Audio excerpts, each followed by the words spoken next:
We come to you live from Bullens Field in Westfield, Mass. as FATV presents coverage of the 2021 MIAA football playoffs. And tonight we bring you a round of 16 matchup as the Red Raiders of Fitchburg High School take the long trip down to the southwest of Massachusetts to take on the Bombers of Westfield. Good evening, everyone. Thank you for tuning in. I'm Daniel Bolak. Happy to have you along with us here today. I'm joining you from the Workers Credit Union studios at Fitchburg Access Television. Happy to have you along with us as the Red Raiders get back to the postseason, and they're going to try to make some noise as an underdog as the number 12 seed. Meanwhile, Westfield, as you saw, 6-1 in the regular season. After a 1-3 Fall 2 campaign, a 6-5 record in 2019, Westfield really turning it on this season. And you just look at their schedule, 44-0 win to open against Amherst Pelham, a 35-0 win against Northampton. They wanted to play Pittsfield. That game had to be called off. So that's why they only ended up with 7 games. But moving on off of that, a 54-7 win over Holyoke. Their only hiccup, a 20-6 loss to Springfield Central, a game that was rather damaging for Westfield considering they lost their starting quarterback, Matt Amidas, in that game. But Westfield has recovered with their backup quarterback, a freshman in Jackson St. Pierre, who has thrown for 200 yards across the 3 games that he has started for the Bombers. And all of those victories as well, a 13-0 win over fellow Division III squad Minnechaug, a 63-7 win over Chicopee Comprehensive, who ultimately went winless this year, and then a 13-6 win on the 29th last week against the Lancers of Longmeadow. And for that one, that took Longmeadow out of the playoffs. They finished in the top 16 in Division IV, but did not qualify because they finished with just 2 wins to their credit. But Westfield playing spoiler in that regard for their 6th win of the season. Ryan Samini, 32 carries, 135 yards, and 2 touchdowns. Jackson Pierre, 7 of 12 through the air for 82 yards. 5 of those completions went to Matt Collins. He got 68 of those yards. Those are going to be players to watch tonight for Westfield, who have a pretty strong offense, 32.6 points a game, but the defense as well is something to keep our eyes on. As we mentioned, it's quite incredible. 7 games played by the Bombers. They've only given up 40 points, and 20 of them to a Springfield Central team that pretty much everybody agrees is the best team in Western Mass, 2 divisions above them. Meanwhile, for Fitchburg, last time we saw them was on October the 22nd against the Wolves of Neshoba, a 43-36 victory, exciting to the very end. Anthony Aquendo putting on a show for the Red Raiders, 385 yards and 6 touchdowns.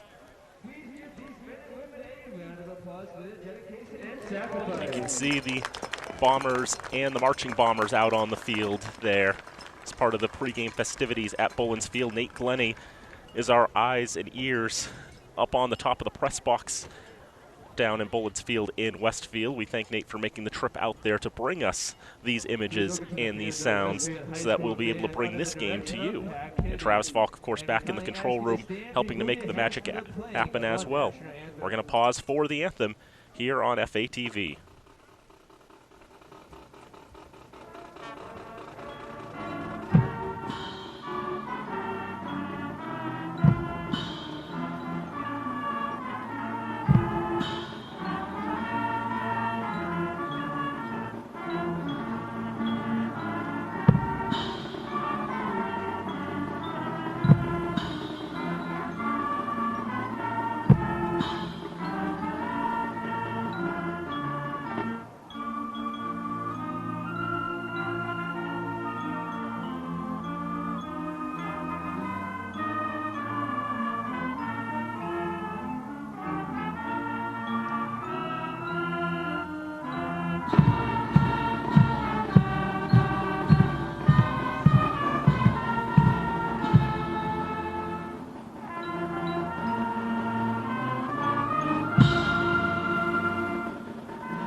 That was the national anthem. Well done there by the Westfield Bomber Marching Band. And we see Westfield, they'll be in those home black uniforms with red numbers and red helmets. The Red Raiders in the all-white with brick numbers and pewter helmets. Looking forward to this matchup, 12 versus 5. The Red Raiders, the number 12 seed in Division number 3. Westfield, the number 5 seed. Winner of this game will play the winner of the Fort 13 matchup, which is going on as we speak between Plymouth South and Stoughton. If Plymouth South wins that game, the winner of this game will go to Plymouth South next week. But if Stoughton pulls off the upset, then, well, whoever wins this game is going to be hosting Stoughton next week. Boy, wouldn't that be something, but we'll try to keep our eyes on that game as well. But for Fitchburg coming in, obviously they've had the week off. That definitely helps a little bit. Get themselves a little more rested. Anthony Aquendo had his most complete game last week. He's run for well over 1,100 yards, but Ryan Samini for Westfield, he's run for over 1,000 yards as well. Andrew Scott's pulled in most of the touchdown catches for the Bombers this year. Now you can see there are the captains out at midfield. Andrew Scott, Ryan Samini, Silas Yesu, and Sean Daly are the captains for the Bombers. For the Red Raiders, Anthony Aquendo, Colin Dudek, Gio DiCarlo, and Sam Faulkner are the captains there.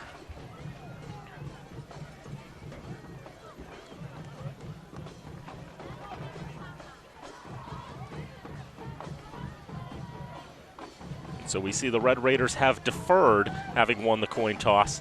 So they'll kick off to start the game and have the ball to start the second half.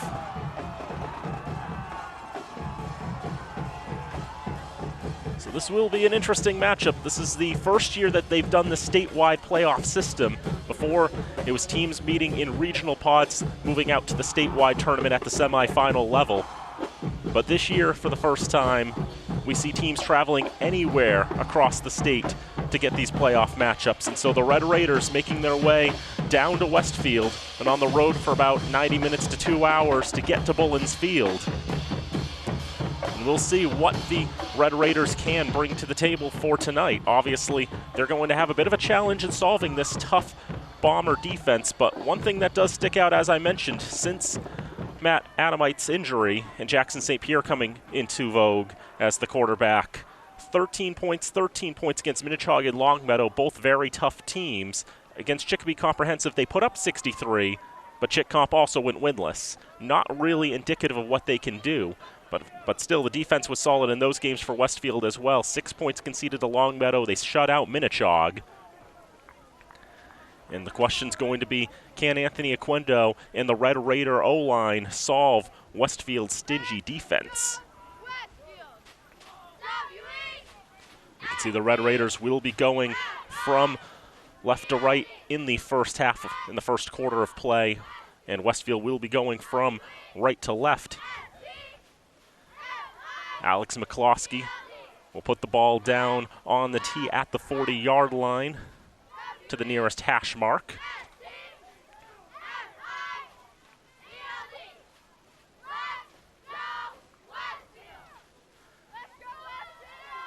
As we get ready for action from Bullens Field and from the Workers Credit Union studio at FATV.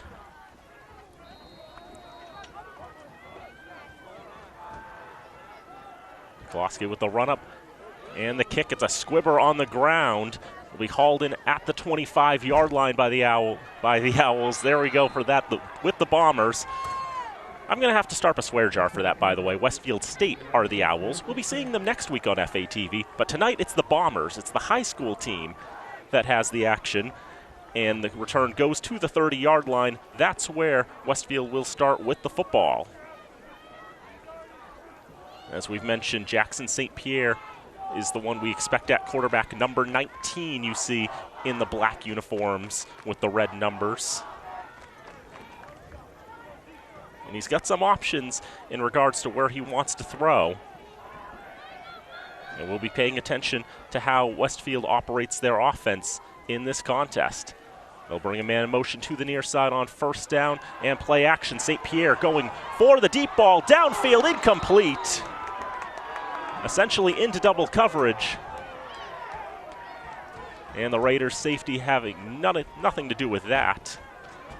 You can see Xavier McCary out there, and Anthony Aquendo looks like playing the role of safety, cutting off the deep ball on first down. Have a look at that again. The play action, really two fakes essentially, and St. Pierre going for that deep ball as he tried to find Matt Collins. But thanks to that strong defense there, incomplete it goes, second down. It'll be a run out to the right side, trying to get to the flank there. Samini doesn't really get much of anything. It'll be basically no gain. Well pursued there by Darnell Thomas, brings up third down.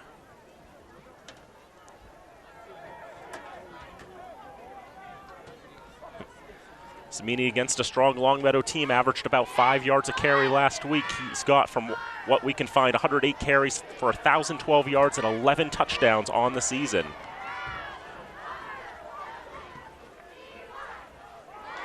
Third down, and flags and whistles will stop play here, as the first penalty of the contest will go against the Red Raiders for the encroachment. 5 yards gained by Westfield, and it'll bring up a manageable 3rd and 5.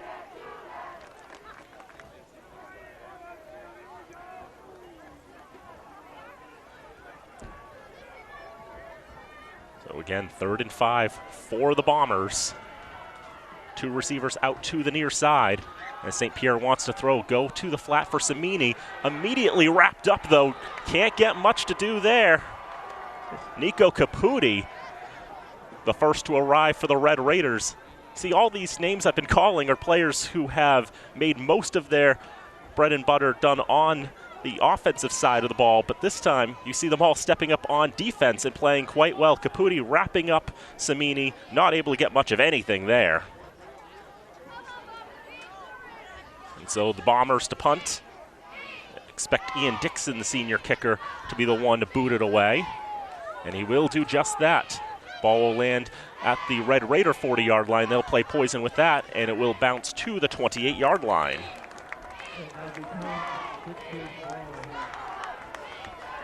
So 10:08 to go, first quarter, no score. Now we'll see what the Raiders can do on their first drive of the contest.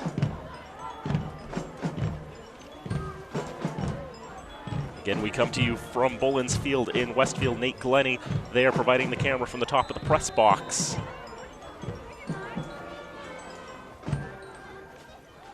While Travis Falk is in the control room, mixing everything together and getting us on the air. We thank them for all the help in putting this all together. On first down, there'll be a run up the middle, feeding it right to Oquendo, who will get it to the 31-yard line. Gain of 3 on first down.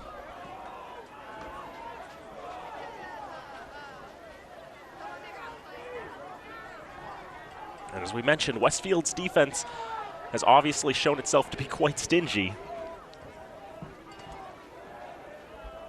having only conceded 40 points across this entire season, and that's tremendous to see.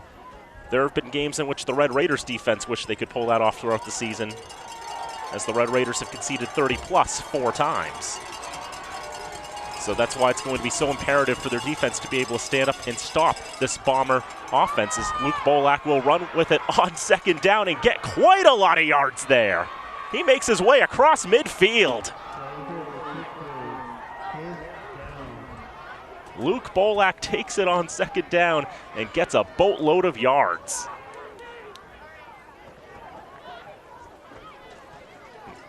As the Red Raiders will be showing Westfield, you've got to stop more than just Oquendo. Ultimately forced out of bounds around the 46-yard line. You can put that in the book as a gain of 24 yards as they've given him the 45. 9:16 to go in the first quarter, no score. It'll be Oquendo on the handoff, trying to get to that left side, trying to find some space to work with. Gets his way to the 40-yard line. A flag flies through the air. And already initial indications say that that's going against the Red Raiders, and it will be a hold. Minus 10 yards to the Red and Gray. Plus or minus whatever they want to count Oquendo with. Put it right on the other 45, so nothing there, just the hold. And that'll make it a 1st and 20 affair.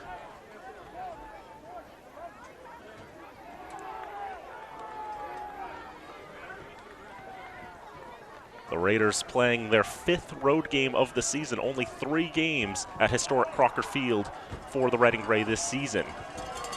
They've had to get used to this. 1st and 20, Oquendo tries to make his way to the near side hashes. He'll get his way past the 50-yard line, put him down at the Bomber 49, a gain of 6. And obviously Westfield's defense, they've not had to deal with a player this explosive. Rob Parent, the head coach of the Bombers in his 8th season, talking with Chris Putz of the Westfield News, said that Oquendo will be the best running back we faced all year. He has a low center of gravity with a build like Maurice Jones-Drew and is fast. 5'9", 200 pounds is Anthony Oquendo, 1,243 yards through 6 games. He did not play against Lincoln Sudbury. And now this is Oquendo just letting his O-line build him a path, like a snowplow essentially, trying to push the Bombers aside. He'll get it back to the 45-yard line, a 4-yard gain. I had the chance to talk with Anthony Oquendo on the radio show that I'm a part of on Sundays, and he was saying that he's so appreciative of what his offensive line can do to help give him the opportunities to succeed. A tremendously humble young man. 3rd down and 10 to go. Got to get to the Westfield 35-yard line. 2 in the backfield out of the shotgun. Bolak looking left all day. Now he's rolling out under pressure. He'll cut back to the line of scrimmage and dive forward across the 45, just trying to get back to the line. He does get that. So no gain for Luke Bolak on 3rd down, as Westfield's defense did well to blow up any potential play in the backfield. He was looking at Caputi all day, trying to go for that short dump-off option, but Luke knew that there wasn't really much to go with.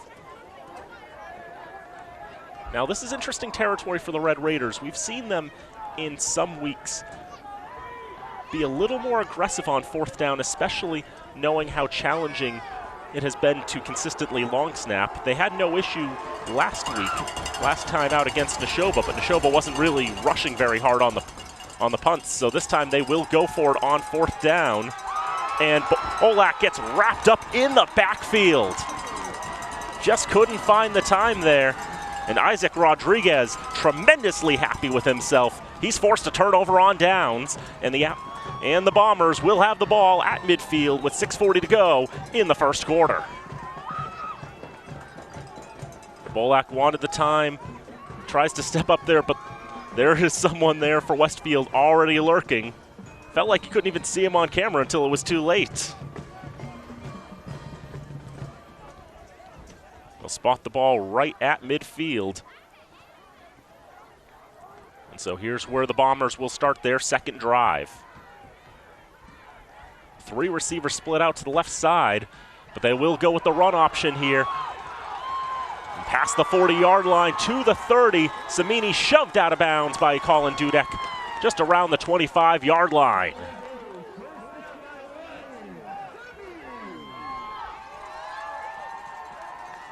And as we mentioned, Ryan Samini, a senior running back and linebacker, over 1,000 yards running this season and 11 touchdowns. He quickly shows what he can do, you know, if that play was allowed to count, of course. A hold against the Bombers will only allow 2 of those yards to stand and bring up a 1st and 8.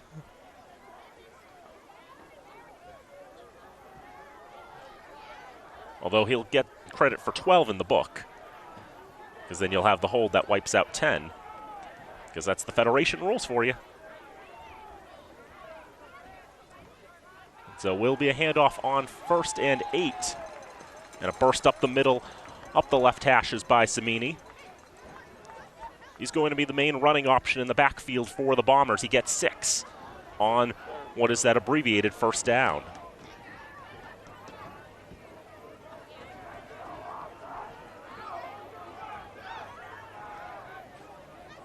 Westfield not going to waste too much time getting back to the line.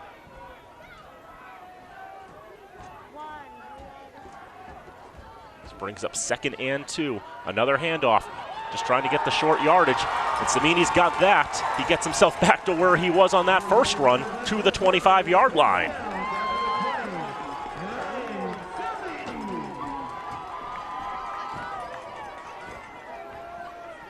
Have a look at the replay there.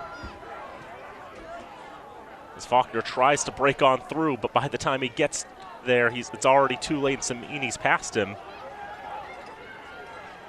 Well held by the Bomber O-line. Another handoff to the left side. Just trying to stretch forward for a couple extra yards. I think a flag may have come out at the end, unless that's a football on the sideline. But nope, that's very much a yellow handkerchief. But that's going to go against the Red Raiders. Significant for Westfield.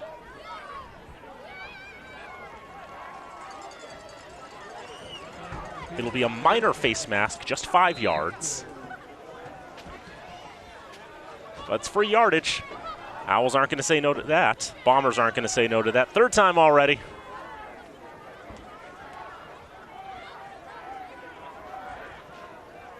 So 3-yard gain, then the 5-yard face mask. Brings up second and a manageable 2. Try a different option in the backfield this time. Not finding the success. Lucas Guy, freshman running back. Gets the carry, but he doesn't get really anything, just back to the line of scrimmage.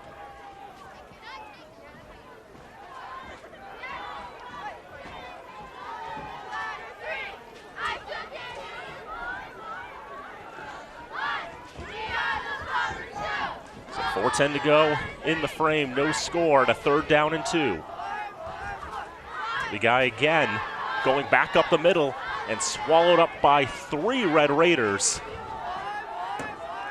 Erickson Danger in on that along with Sam Faulkner and Nathan Acker. He gets 1 yard. Now brings up a 4th and 1. Big dramatic moment early on in the first quarter of play.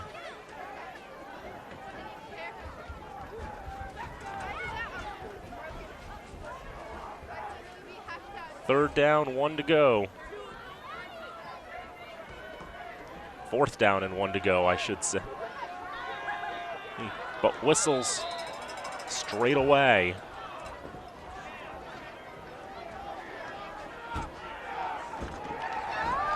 Will be a 1st down for the Bombers. They won't have to run a play to get a 1st down.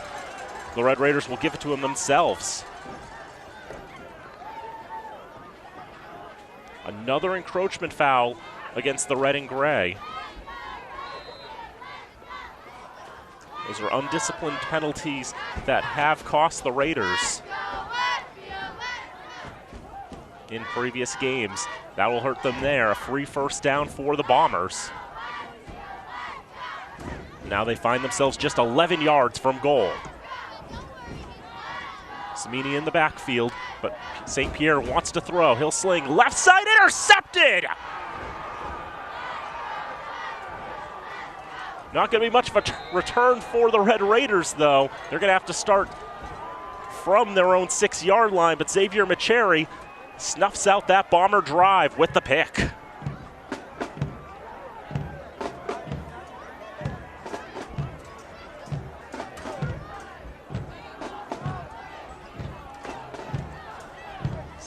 Looking to throw all day. Richard Santana with the pressure. He had to get it off, and it was just underthrown as Macheri had the read. Want to find, I believe, I couldn't tell you who he wanted to find out there. But needless to say, he did not find him. Raiders have the ball, 2:50 to go in the first quarter. But from their own 6. Gwendo trying to go up the middle on 1st down. Get himself a healthy chunk of yardage.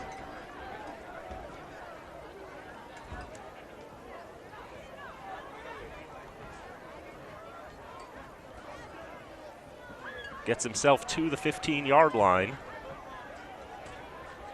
The initial line was the 9. So it's a 6-yard gain. Nothing you'll complain about.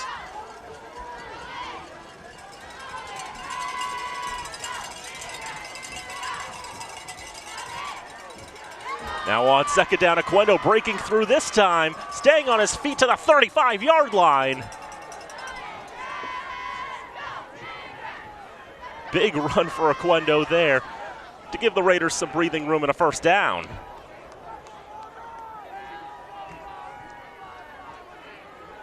Bit of a high snap, but Oquendo to the left side of the tackles, and from there, always surrounded by bombers. But it's not just, being able to get to him, you've got to take him down. And that could be a challenge in of itself. 21 yards for Oquendo on that one. Under 100 seconds to go in the first quarter of play. And this is Oquendo to the left side. He's got more space to work with. He's past midfield. Anthony Oquendo with another great run.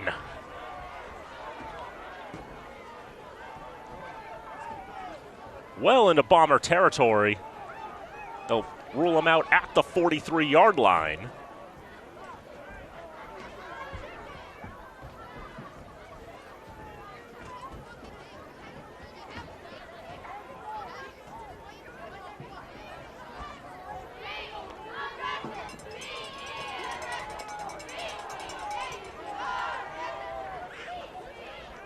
As I hear that chant from the Westfield cheerleaders, it makes me think of Faith No More. Surely they weren't the ones who coined that cheer, right? First and 10. As the Raiders will go up the middle for a gain of 3 more yards. The Oquendo with the carry again to the 40-yard line.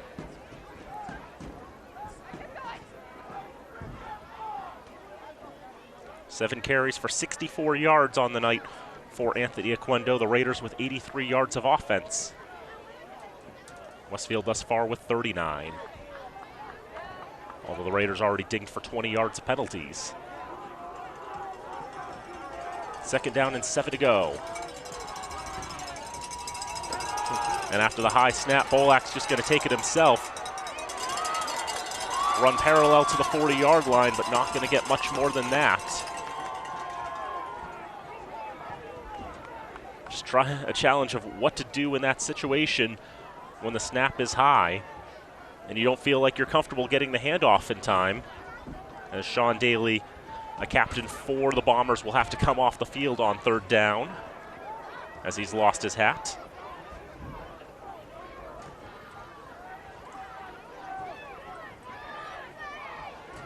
Time will tick down in the first quarter of play. Back judge hasn't put his hand up, so less time on the game clock than the play clock. Raiders will let it run out, and we reach the end of the first quarter. No score between the Red Raiders and the Bombers. As we come to you from Bullens Field, but also the Workers' Credit Union Studios at FATV. Daniel Volak here with you. And thinking about, historic playing fields, historic Crocker Field, recognized for its beauty and listed on the National Register of Historical Places, needs your help.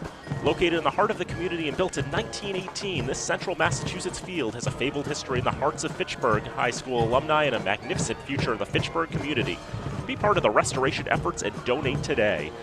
Learn about how you can help the Crocker Field Restoration Committee online at crockerfield.org. Donations can be sent to Crocker Field Restoration, 140 Arnhow Farm Road, Fitchburg, Mass. 01420. And don't forget, all donations are tax deductible. So again, one quarter of play in the books between Fitchburg and Westfield. As we mentioned, we will have the colleges of these two wonderful cities of 40,000 meeting each other in about 8 days' time. Fitchburg State and Westfield State will be doing battle at Elliott Field next Saturday, but tomorrow we will have another football game as the Fitchburg State Falcons will be hosting Western Connecticut State University, who are currently mascotless. Noontime kickoff from Elliott Field and a noontime kickoff the following week for Fitchburg and Westfield, the Falcons and the Owls. But tonight, it's the Red Raiders and the Bombers taking center stage in the 2021 MIAA Division III round of 16. 3rd and 8 for the Red Raiders. After the quarter break, Oquendo making his way all the way to the near side and walking the tightrope on the sideline, eventually stepping out of bounds around the 32-yard line.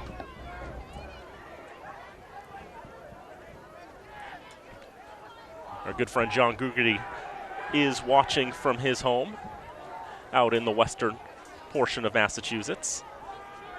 And he's suggesting for the Red Raiders, the longer this game stays close, the likelier it is that Fitchburg can get themselves one big swing. As long as they keep their offense on the field as much as possible, that can really help to wear down the Bomber defense.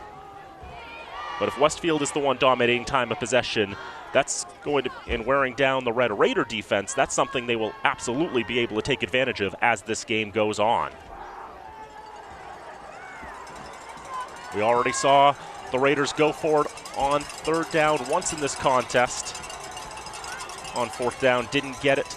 We'll go for it this time. Bolak flushed out to the right side. He's got to find his way back to the line of scrimmage. He's not going to be able to get there. 4 Bombers teaming up to take him down. And ultimately another turnover on downs forced by Westfield's stingy defense. Now the question is, could they have gotten the yard or so with Oquendo on the run up the middle? Who knows? But ultimately Bolak just tried to make his way to the right flank to find any room of space. Could not find any. So that drive ends just like the last one. Westfield will start from their own 38-yard line. And this run up the middle, Samini gets himself 10 yards straight away.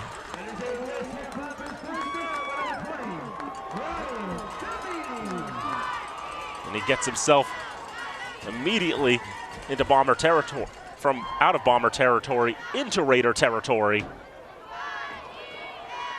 Give him 14 yards on first down. Now Samini out to the left side, not as successful on the second try. Caputi, Macheri, both there. Nothing but a loss of down, essentially. Maybe just respot the ball on the 48, but that's about it. That'll bring up a 2nd and 10.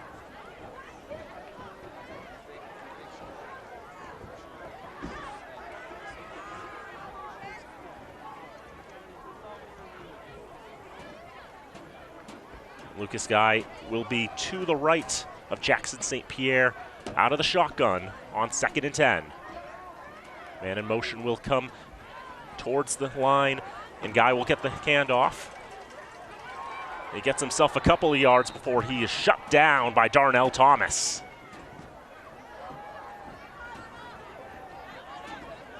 To the 46-yard line he'll go, brings up 3rd and about 8. Guy, a freshman as well as St. Pierre. A lot of young players on this Westfield roster, 49 players, 18 seniors, but 14 freshmen as well. The Raiders varsity roster has no freshmen. 25 seniors, 14 juniors, and just 5 sophomores. Luke Bolak being arguably the most prominent of the 5. 3rd and 7, Westfield 0 for 2 on 3rd down. With lots of time, throws out left side, incomplete. Juggled out of the hands.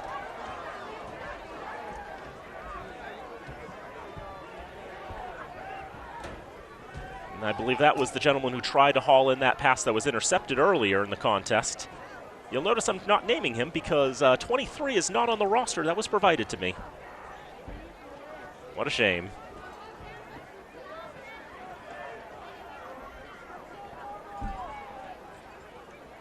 But it will be a punt. On 4th down, Dixon puts that into the air. But it'll take a backwards bounce at the 23. But a flag comes in as well, which is interesting.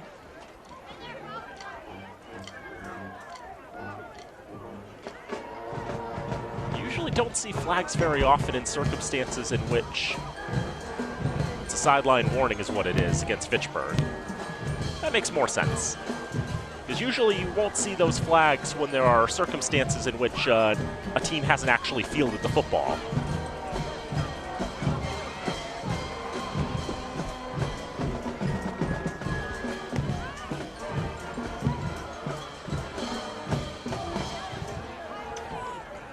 So spot it right at the 29-yard line. It's not a tremendously good punt in the grand scheme of things for the Bombers. It's just 17 yards.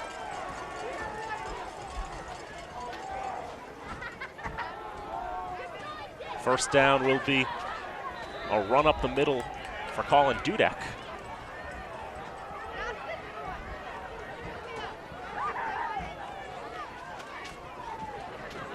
Give it to the fullback on first down. And Dudek will get about 6 yards on it to the 35-yard line.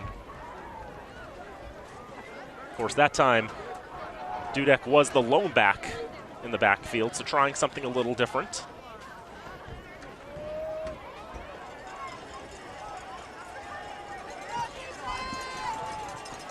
And our sources from Westfield inform us that it's Antonio Adams who is wearing number 23 tonight, normally wears number 12. Dudek to the right side. In his second effort, not as successful. Seems like a common theme. Tried to give it to the same guy twice in a row, and not always will you get that success on second down. Wrap him up close to the line of scrimmage, basically no gain.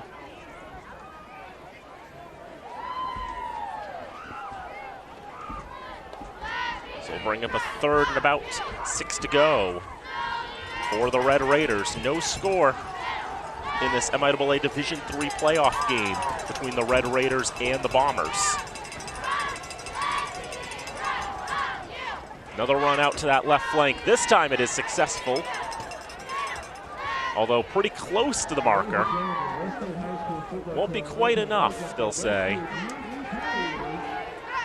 It was Aquendo getting the carry on third down.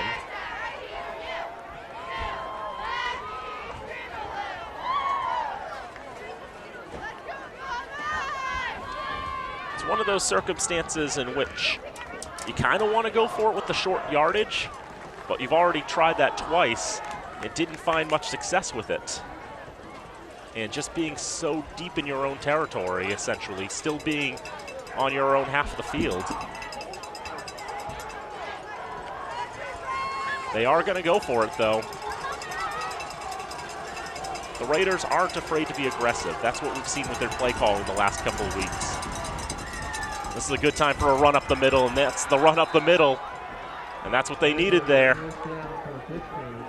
Dudek gets the first down at the 47. Lowered his shoulder, low center of gravity. Basically that type of run where he's expecting to get hit somewhere. Probably was a little surprised he's got to the 45 and he was still on his feet, untouched essentially. He gets to the 47-yard line. And so a dive that was only supposed to get a yard or so at most. Gets significantly more than that. Brings up a fresh set of downs. Flag right off the start of that play.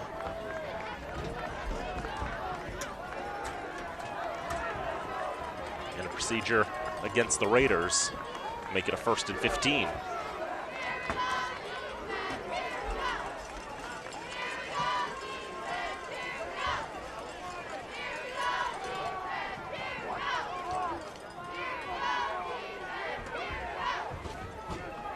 I do like the aggressiveness from the Raiders, having gone for it on 4th down 3 times in this contest.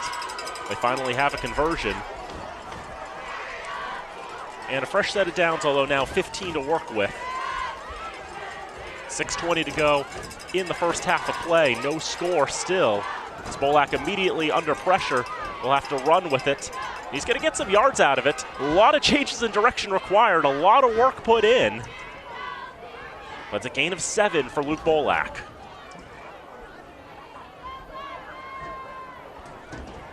Yardage is not going to come easy against a team with as strong of a defense as Westfield. You can see Luke Bolak basically having to change direction 3-4 times. spot the nose of the football right on the 49-yard line. We'll bring up second and a fairly manageable 8 yards.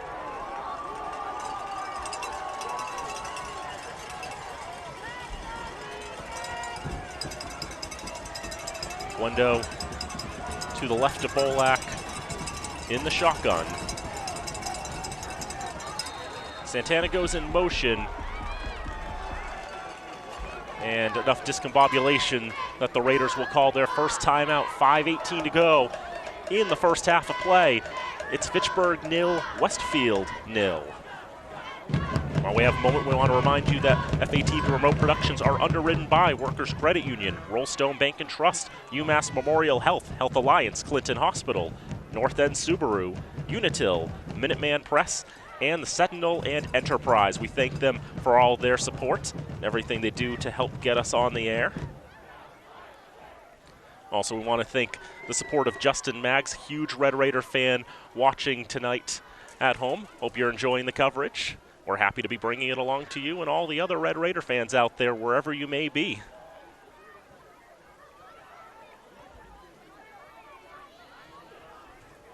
Well, we have a moment just looking at some of the other playoff games that are going on involving Central Mass teams. In Division I, Andover's at Wachusett, Tauten's at St. John's, and Shrewsbury's traveled to Danvers to take on St. John's Prep. In Division IV, Marlboro's at Grafton. That's a rematch from earlier in the year. We saw Marlboro. The Red Raiders did. We didn't. Well, maybe you did. We did actually bring you WMCT's coverage of that game.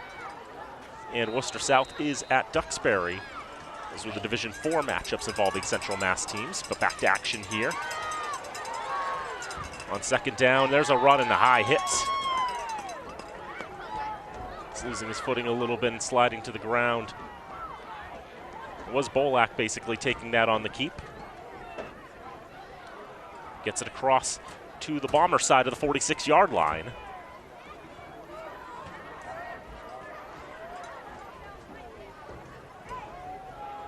Third down, about 3.5. We'll say it's 4. We'll agree with the scoreboard operator there. With all the technology we have at our disposal, the score, the clock, and all that you see on the top of your screen is official. Santana goes in motion, but the handoff goes nowhere. Bombers had that snuffed out, and Oquendo not able to make any progress on third down.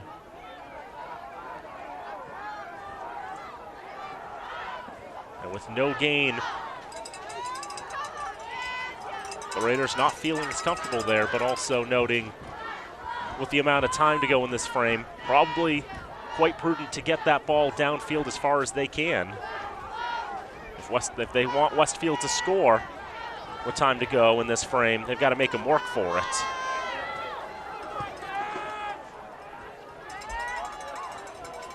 So McCloskey standing at his own 40-yard line. It was a fake that they wanted to run, but somebody jumped before the snap.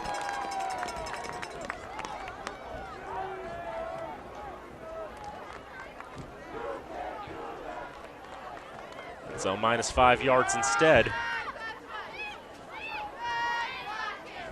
17 for the Red Raiders trying to take that, and amazingly, I don't have that number on my roster. But the false start, I mean, they've played their hand, so they've got to punt it away now, and McCloskey is able, with pressure, to get that off.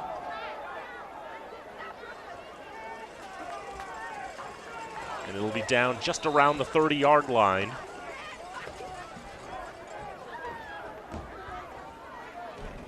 So 70 yards to goal and 202 seconds for the Bombers to work with.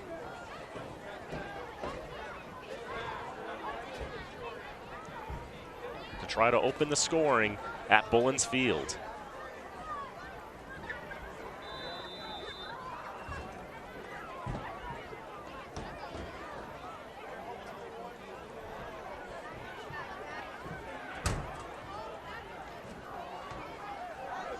See what Westfield can do. as the Raiders scheduled to get the ball to start the second half. First down run to the left side by Samini. Will get himself to the 35-yard line.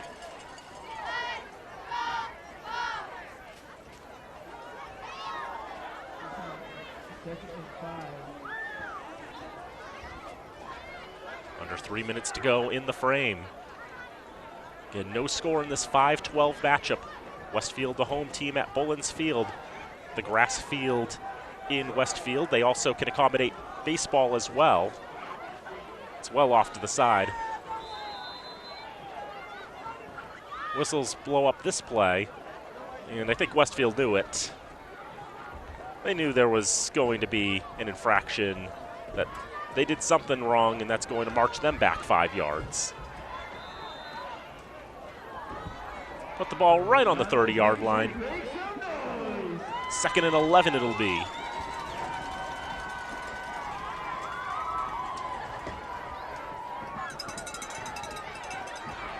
Ryan Samini with 52 yards on the ground for Westfield. Jackson St. Pierre's 1 of 3 through the air. 1 completion to a Bomber, 1 to a Red Raider. This will be a completion to a Bomber there in Collins. He's able to pull that in at the 40. He'll be tripped up just short of the 45-yard line. Matt Collins with a big catch, and that'll be enough for a first down.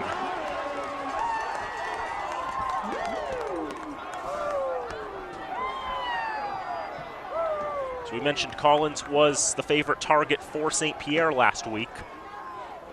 He had 5 catches for 68 yards.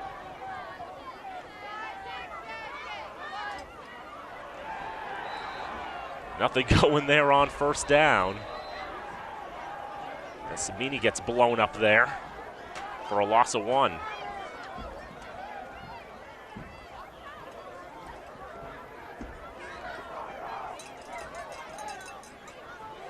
We'll have a timeout with 1:47 to go in the first half of play. No score between these two teams. While we have a moment, I want to remind you, in addition to our live streams on the internet, you can now watch FATV programming in stunning high definition on the following streaming services. Roku, Fire TV, and Apple TV. You can download our free app today. Just search for FATV in the App Store, whether you're on Apple TV, Fire TV, or Roku. We're there on all those devices, and don't forget, we also have apps on the Apple Store for iOS and Android devices on the Google Store. And we're always available on Comcast and Verizon as well. On Comcast Channel 9 tonight, Verizon Channel 36.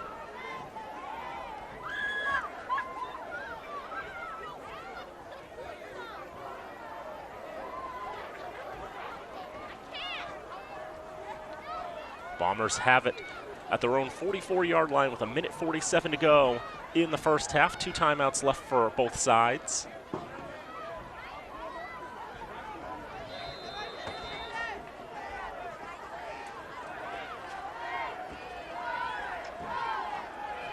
One in the backfield out of the shotgun.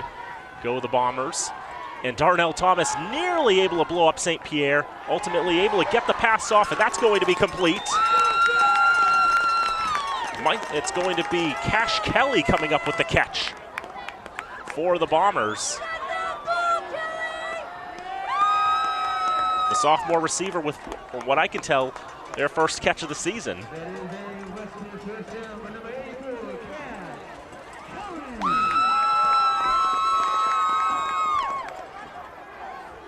Big gain for the Bombers. They'll get it to the Red Raider 45-yard line. And that's intercepted! No, it's not. I thought it would be. Darnell Thomas had his hands on that one. We'll have to settle for just breaking it up instead.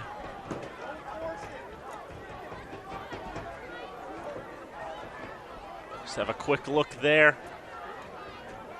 I guess the ball must have popped out right on the ground.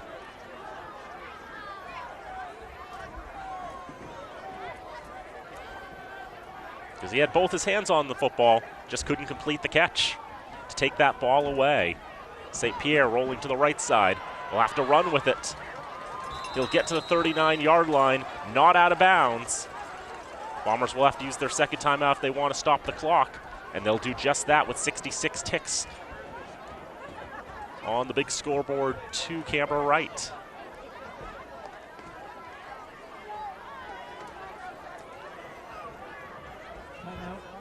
Westfield. We'll bring about a 3rd and 5 for the Bombers. And 66 seconds to go in the frame. Still no score in what's turned out to be an exciting defensive matchup between these two sides. Further moving down on the potential on the playoff matchups involving Central Mass teams in Division 5, Hudson is at Austin Prep. That'll be played tomorrow. Maynard is at Bishop Fenwick. And then Division 6, Oakmont at Blackstone Valley Tech tomorrow, 1 o'clock. And St. Paul's at Abington. That'll be a challenge for the Knights, taking on the Green Wave, a powerhouse on the South Shore. One team that's missing from Division 5, if you will, Worcester Tech, 7-1. We saw them a few weeks ago when they were at Monty Tech's homecoming. 7-1, they weren't able to get in. They are at historic Doyle Field tonight, taking on Leominster. And what's I imagine is an entertaining consolation game. 3rd down, about 5 to go. St. Pierre, quick throw, right side.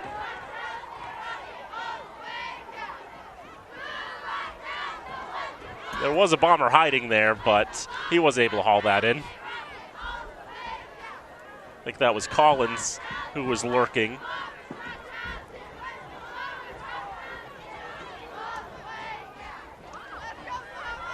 So again, 58 seconds to go. And Westfield in that maroon zone. But they're going to go 4 receivers on 4th and 5. Why not have a go? I say why not have a go, but in the end, St. Pierre's thrown his 2nd interception. Nathan Acker comes up with it. The teams have been fairly aggressive tonight. The aggression has not paid off most of the time.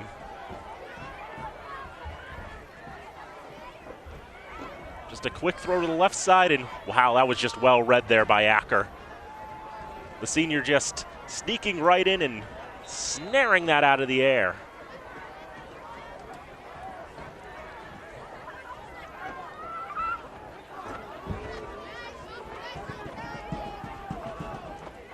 So the Raiders, 51 seconds to work with and 2 timeouts. And they'll have the ball to start the second half. They can go into the half if they want to. I imagine they're going to probably try to see if they can make some progress. If they're not liking what they're accomplishing, then they'll probably take the break.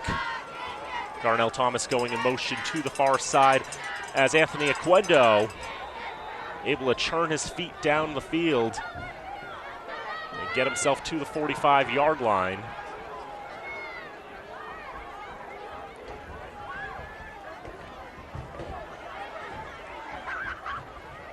Looks like they'll give him a little more than that. There's also their second timeout taken with 38 ticks on the clock.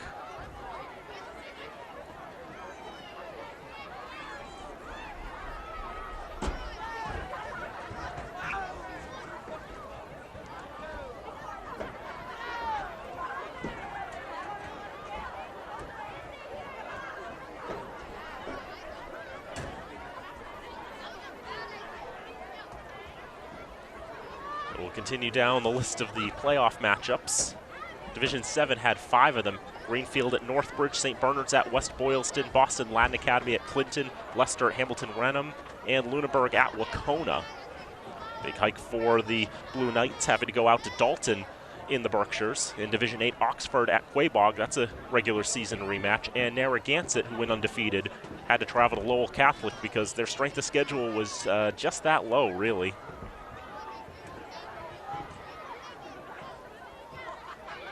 .38 seconds to go in the first half of play. No score between Westfield and Fitchburg. And the Red Raiders set to start the second half with the football, but they currently stand 53 yards from goal. with one timeout remaining at their disposal. Thomas in motion again, but it will go back to Oquendo again. Bounces off a tackler, spins around, and protects the football as he brings it across midfield to the Bomber 49, and the Raiders will call their third timeout.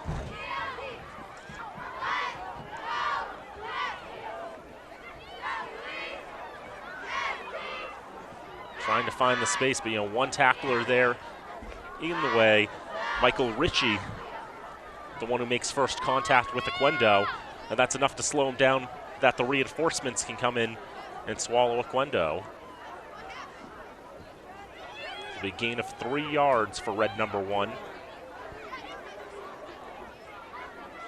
Now half a football field to go, 26 seconds.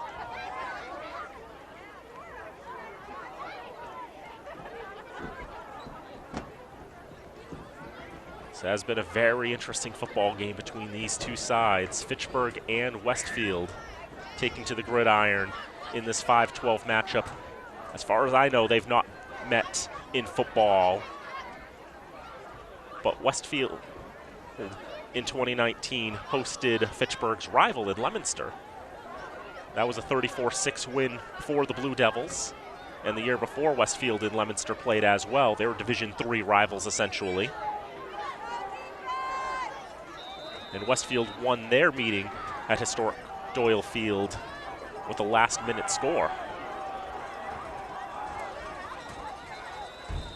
So you could say Westfield's a bit familiar with the North County,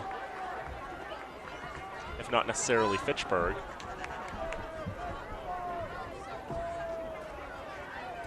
Referee was originally thinking encroachment, but upon further advice has changed it to a false start instead.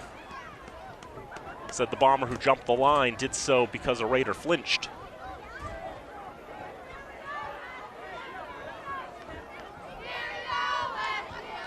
They'll bring the ball back to the 45-yard line. 23 seconds to go in the half.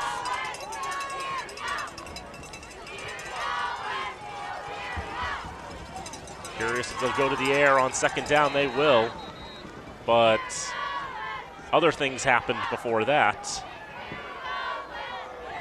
It's going to be back-to-back false starts against the Red Raiders.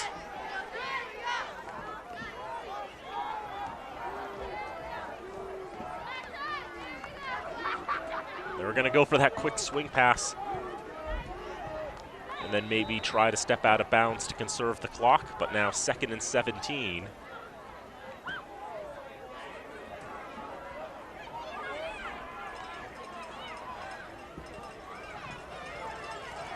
And after that, they're just gonna kneel it down. They're not gonna take any more risks.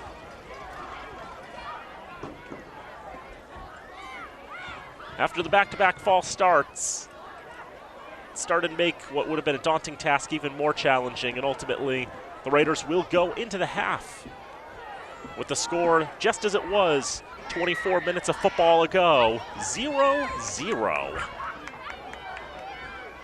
Not sure if we were expecting a defensive struggle between these two sides in this playoff matchup, but that's what we're getting. And John Gugerty wants to let us, his analysis of the first half. He mentions the defenses are doing just enough. Both offenses have looked capable and dangerous, but the defenses have been able to come up with huge stops or forced turnovers. We've seen some of that aggression out there, some of those circumstances in which the teams are looking to be ambitious, but ultimately such ambitious maneuvers have turned to rubbish. Still, I like what I'm seeing out of these two teams, and we're getting a very close, low-scoring game, as low-scoring as it can be. But as we mentioned, both teams showed some flashes of brilliance. Just haven't been able to find pay dirt quite yet. Someone will by the end of this night. That's how high school football works. Whether we find a score or a winner in the next 24 minutes or beyond, it's going to be very much an exciting game as we continue on. Halftime from Bullens Field in Westfield. It's Fitchburg 0 and Westfield 0. We'll take a break, let you listen to the Marching Bombers. When we come back, we'll have first half stats and a bit of analysis, and we'll get you ready for the second half This is the 2021 MIAA Division III football playoffs on FATV.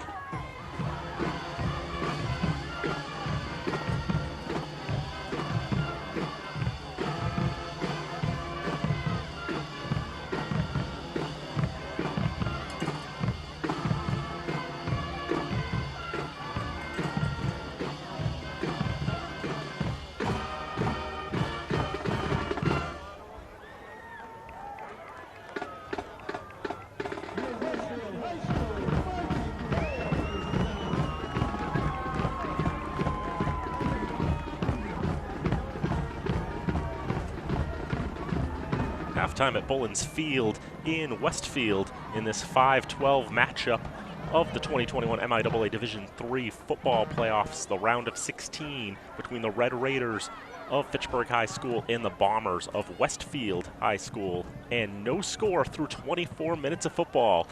Good evening, everyone. Coming to you from the Workers' Credit Union Studios at FATV. I'm Daniel Bolak. Happy to have you along with us here today. John Gugerty and Mike Flynn on assignment. We'll have John back in the booth tomorrow for Fitchburg State and WestCon. We'll look forward to seeing him again, although he's still finding some time from the assignment to give us some analysis, and we thank him for that as well, because it's a bit challenging doing it all by yourself, but you know, we try to make do the best we can.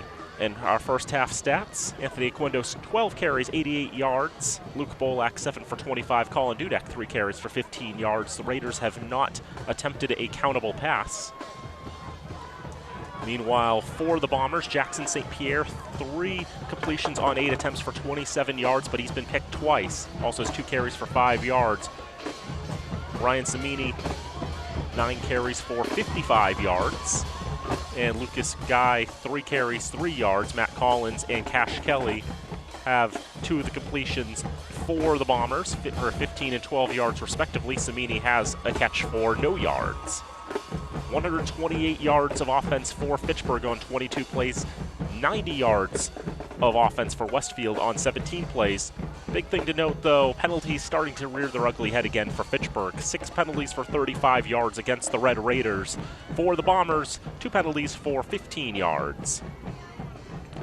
I want to let you know Fitchburg Access Television is your local access television station. If you live, work, go to school, or are a member of a Fitchburg organization, you can become a member of FATV. Membership brings you many benefits and gives you access to all of FATV's equipment, including cameras, audio, and lighting equipment, editing suites, studios, and much more, including the newest addition, the FATV Podcast Suite. We offer technical training classes to teach you how to create your own program, and you can reserve channel time to broadcast your program to the community and beyond. Visit FATV.org for more details and start producing your own show today.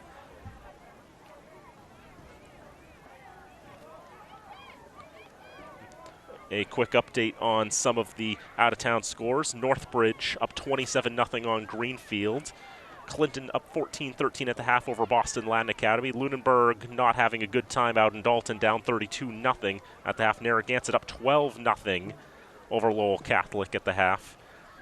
And Leominster leading Worcester Tech 28-6 in that matchup. Was interested to see how that was going to go. Worcester Tech is 3 divisions below Leominster, and I don't think they would normally play each other. I think you have to go back to the 50s to find the last time those 2 teams tangled.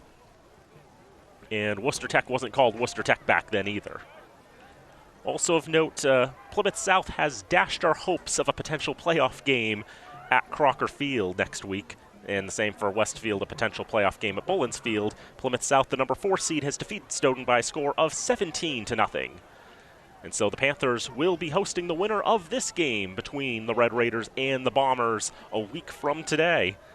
And also of note, Fitchburg High boys soccer is currently in action. They're at Ashland, and they got the first strike in that one in the 38th minute.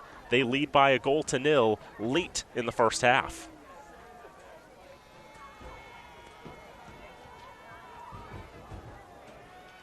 It's going to be interesting to see how this game continues to develop. Fitchburg will have the ball to start the second half, which helps matters a little bit. And they've looked a little better on offense. Westfield's been going to the air a little bit with St. Pierre, the freshman quarterback. He's been picked twice, though. But Westfield has come the closest to scoring in this contest.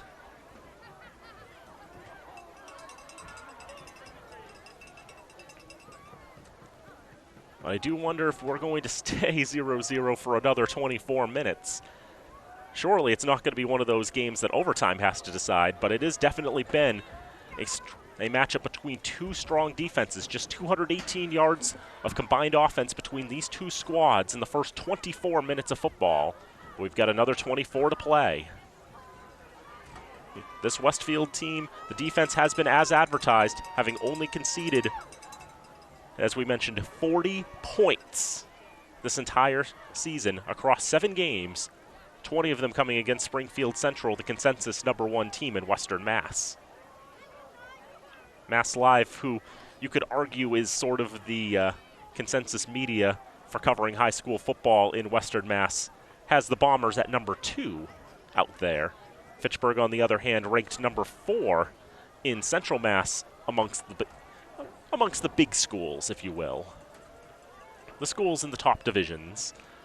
They're rated 4th best, behind Wachusett and St. John's. It's also another team that Fitchburg's rated behind, and I cannot remember who it is off the top of my head.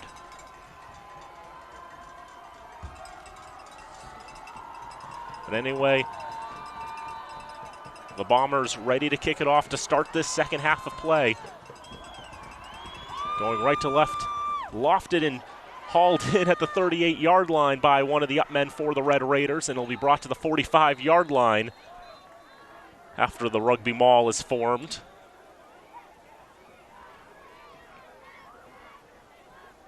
It'll be good field position, though, for the Red Raiders to start, though. Can't be too disappointed about that.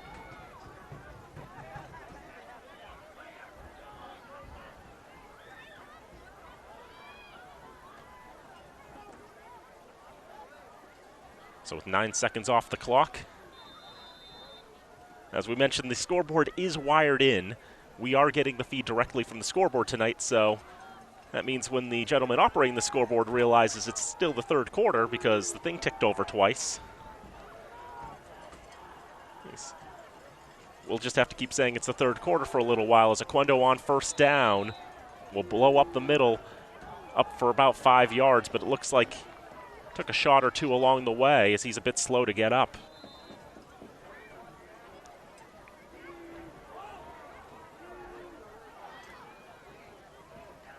They'll give him the 49-yard line, so a gain of 4, but a painful gain of 4, as Oquendo will come off the field under his own power, take a break for a play or so.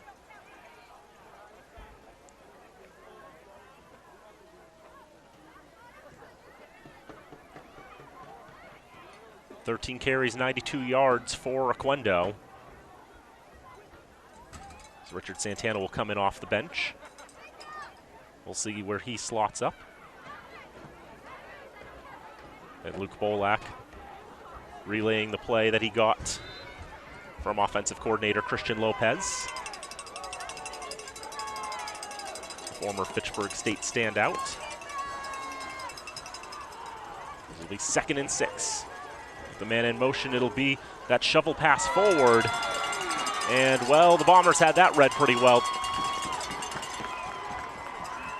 Richard Santana taking that one and not getting any forward progress with that. A loss of 2 yards it'll be.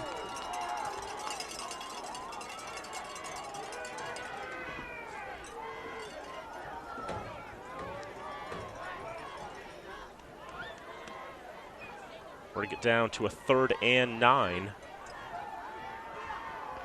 Red Raiders have not had much success on 3rd down. I don't have them with any conversions on 3rd down. I don't have Westfield with any either. This is where the defense has come to shine. 3rd and 9.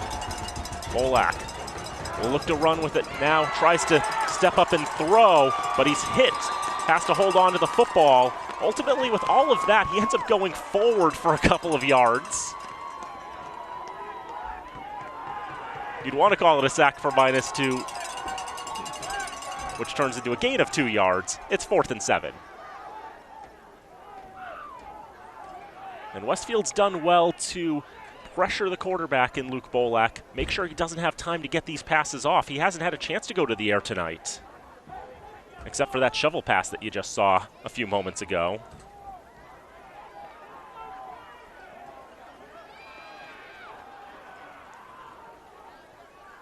So the Raiders will have to punt, and this is blocked. They were pretty close to blocking a punt the first time around, was Westfield. This time, they do break through and block it, and it's going to be tremendous field position for the Bombers with 9:40 to go in the third quarter.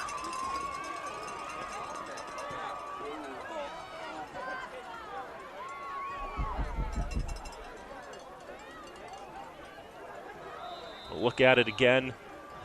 It's a decent snap, but it's just one Bomber getting all around and getting through to shut that one down. Looks like it was Nathaniel Lilly from my eyes. First down, and Samini tripped up as he got to the line of scrimmage. We'll only get about a couple there.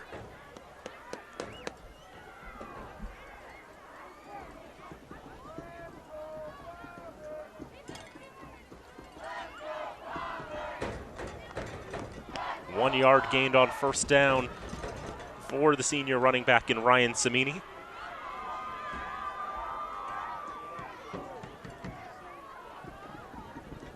And second down, feed it right to him again, trying to burst through the middle again. Stumbles down around the 30-yard line.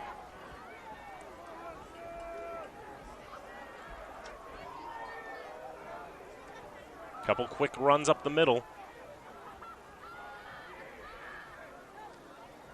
And third down and 6 it'll be. From my count, 9 third downs we've seen and no conversions. Shall the commentators' jinx loom large on this third down play? St. Pierre throws left side, it will. Collins with the catch at the 20-yard line. Held at the ankles, finally breaks out. It gets a few extra yards. The Bombers are back in the red zone.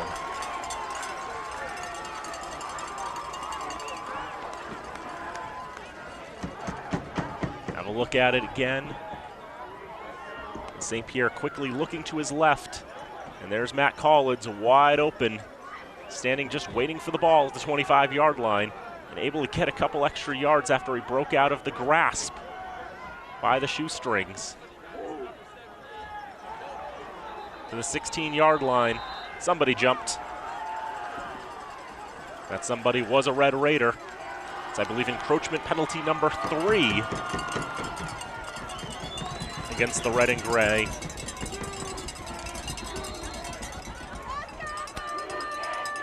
And 5 more free yards to the Bombers.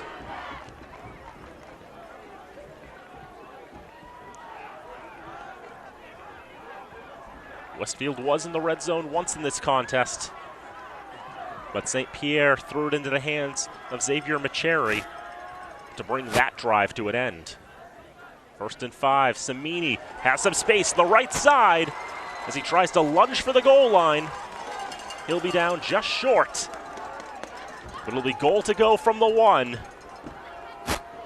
And the Bombers are that close to opening the scoring.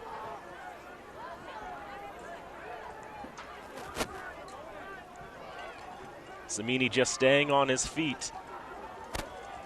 Couldn't get around the last man to beat, but just a yard away is Westfield. Looking to open the scoring after 29 minutes of football. It'll be a handoff, trying to fight for the yardage. He's not going to get there on 1st and goal. No gain on the run up the middle. And the Raiders stand tall 3 more times.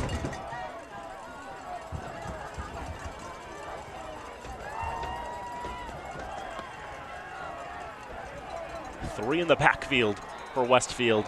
There's a jump against Fitchburg for all the good that will do. The encroachment will take 18 inches off. I'm not even going to put that in the log. It's not even worth it. Also, I think by statistical rule, I'm not allowed to put that in the log because it's not even a full yard.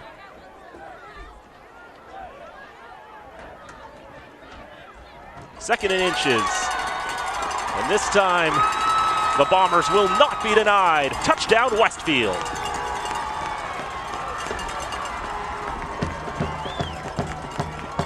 10 seconds short of halfway in the third quarter.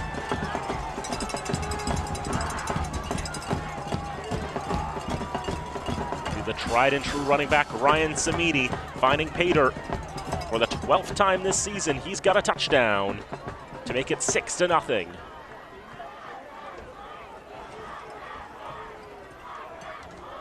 Extra point attempt. A lot of dramatics there, but Ian Dixon able to put it through. 6:10 to go, third quarter. It's the Bombers 7 and the Red Raiders 0.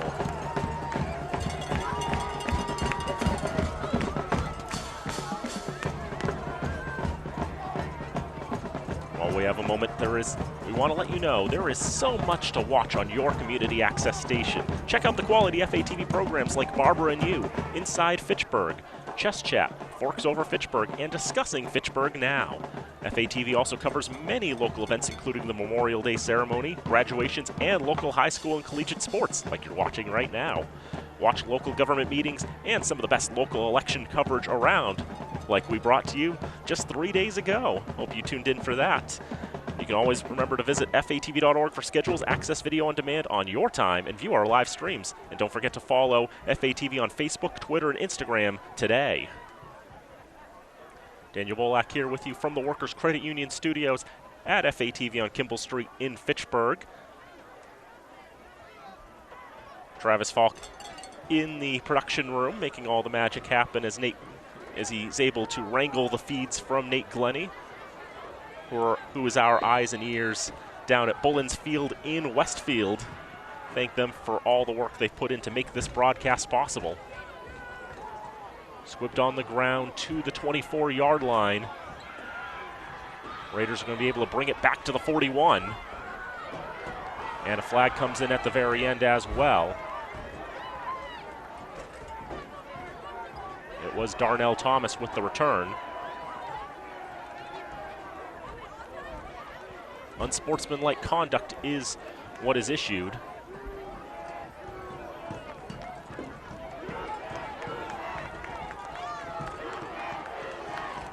Going against the Raiders will wipe out most of that return.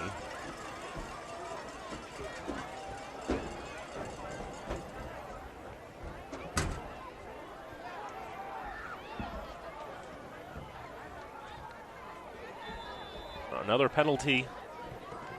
That does not help matters at all for the Red Raiders.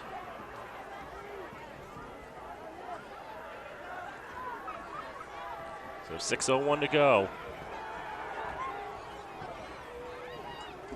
And the Raiders now playing from behind. Quick swing pass out to the left side is complete.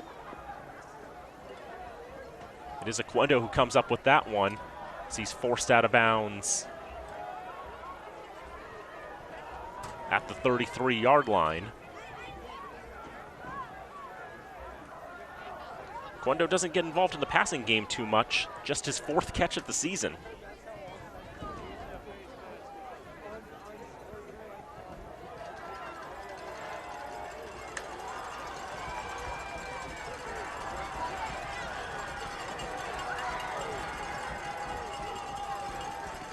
So 2nd and 3 it'll be as we tick under the halfway mark.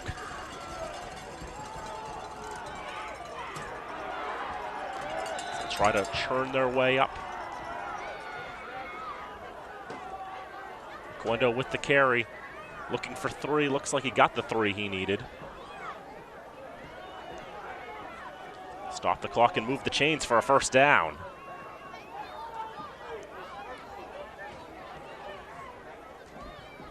See Aquendo coming from his spot as he'd initially set up on the line essentially as a receiver. Moved in to take the snap. Able to get what he needed for a fresh set of downs. 1st and 10 from their own 36-yard line are the Red Raiders going left to right. Aquendo starts in motion. Fakes the handoff. Luke Bolak wrapped up a little bit, trying to stay on his feet, but ultimately wrestled to the grass. Jackson Krause breaking in and breaking that up.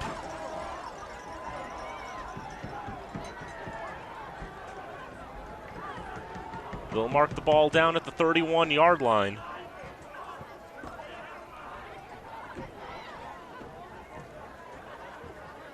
That's been ever since that first play from Luke Bolak where he was able to run for 24 yards. Every time he's wanted to run, Westfield's defense has been able to beat him to the flanks or where he wants to go. And that's made things a little more challenging, especially when plays go haywire, as they can sometimes. It is a loss of 5 on first down for the Red Raiders. So from the near side, hash 2nd and 15. Before that, Fitchburg's going to call their first time out. 4:04 to go, third quarter. It's Westfield 7 and Fitchburg nothing.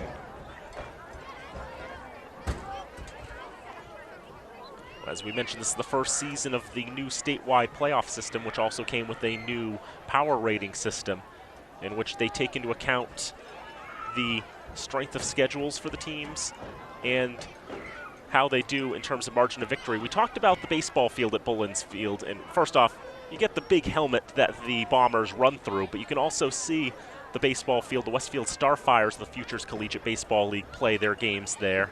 They put up a temporary fence during the summer, as they're basically playing in the outfield, in right field essentially, of the baseball field is how Bullens Field is set up. It's a very interesting facility down there in Westfield.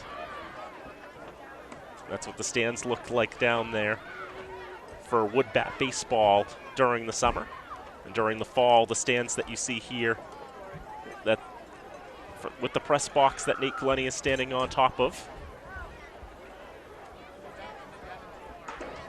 that is what brings you, that's where everybody stands and cheers for the Westfield Bombers. Of course, the field is adjacent to Westfield Tech, the trade school in the area as well.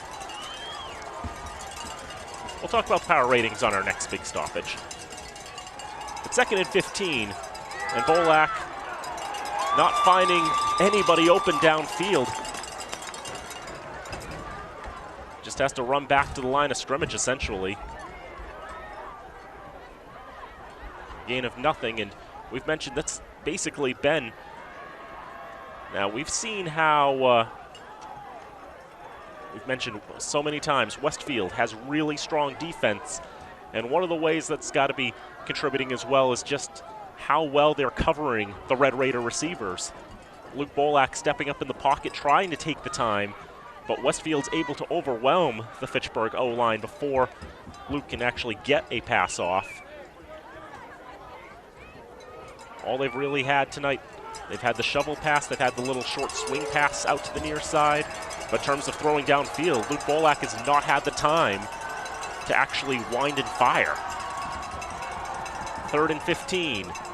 He will fire this time, and it is complete.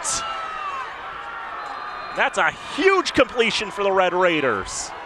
Nico Caputi got the first down, and there are penalties after that.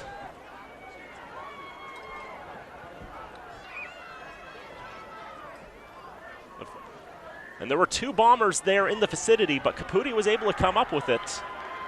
Unsportsmanlike conduct against the Bombers will double the yardage gained for the Red Raiders on that one play. 15 on the pass, 15 on the penalty, and most importantly, a first down for the Red and Gray.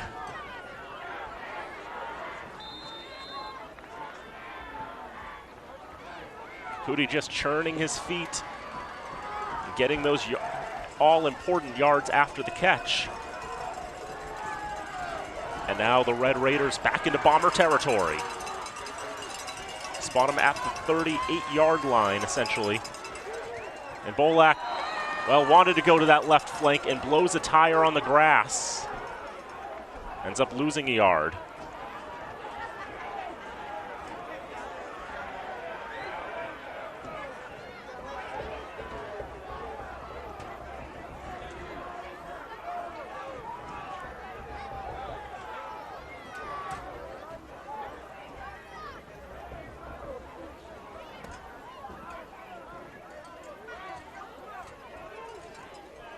So first big completion of the night for the Red Raiders. Got themselves some good yards. They take advantage of Westfield doubling their penalty yards on the night as well with the unsportsmanlike conduct. Now 2nd down With 11 to go. Bolak with time, heaving deep downfield. It is incomplete, but there was a flag well on the way. You can see the Westfield coaching staff is not happy about that.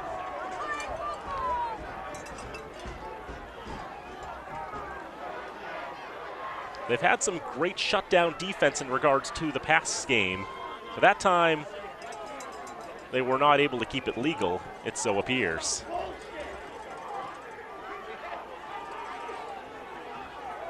It will go in the books as a defensive hold, which one of the fans made his displeasure known quite obscenely. Apologies for that.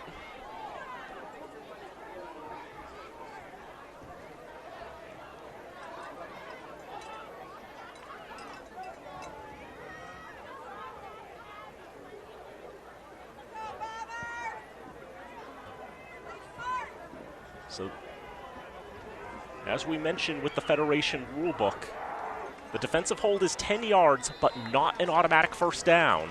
The Red Raiders still have to earn that. The down does not count, so will be 2nd and 1.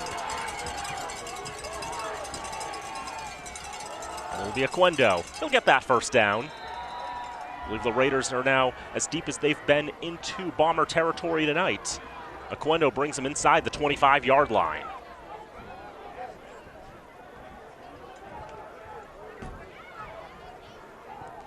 We're able to open up the line that time.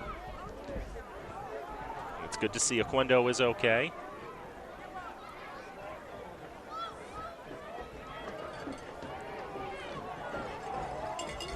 And obviously the Raiders, with him as fit as he can be, will be looking to feed him the ball. That time, one of the Bombers able to sneak into the backfield and able to wrap him up. Connor Ward, the senior tackle, grabs Oquendo by the jersey and will not let go. Snuffs out that opportunity.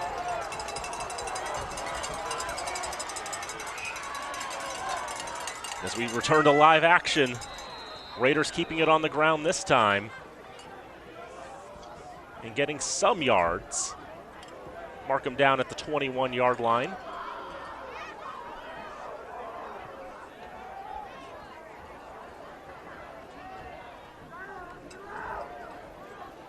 Will be a gain of 5 for the Red and Gray and bring up a 3rd and 6.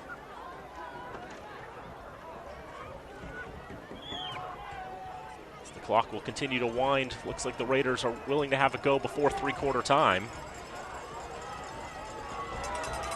They can see the scoreboard in the background, but they aren't going to have a go after all. They'll take the whistle, and they'll take the short break to discuss strategy. 36 minutes of football complete, and it's the Bombers who find the scoreboard first. 7-0, the home team leads at 3/4 time.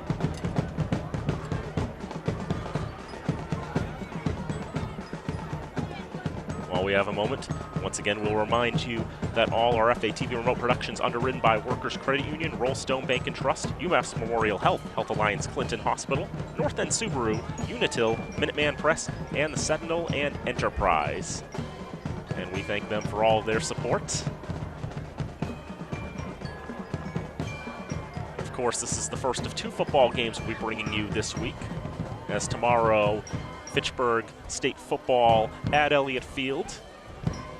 Seeing the Falcons for the first time in about a month, as they'll be taking on Western Connecticut State University. Noontime kickoff, we'll have it here. And of course, we'll have Fitchburg State football, of course, the following week as well. Will be Senior Day from Elliott Field. They'll be taking on the Westfield State Owls. So another Fitchburg-Westfield battle, but that time in the collegiate ranks. That'll be noontime kickoff as well. Start a little earlier because that will be Senior Day.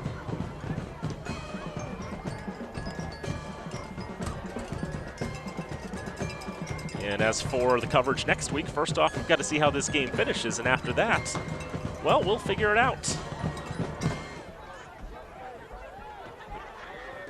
Stay tuned to FATV social media, Facebook, Twitter, Instagram, and FATV.org for more information on the Red Raiders' next contest. Third down, 5 to go. They need to get to the 16 for a first down. Swing pass right side. Medina's going to be able to pull that in under a lot of pressure. Forced out of bounds for a loss of a yard.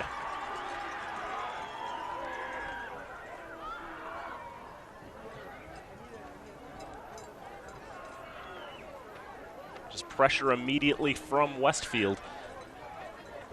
And it looked like Medina might even have been under enough duress that he could have fumbled that football potentially. A backwards pass it was. You can see Luke Bolak hands to his head, wondering, have I just made a terrible mistake? That would have been a live ball otherwise.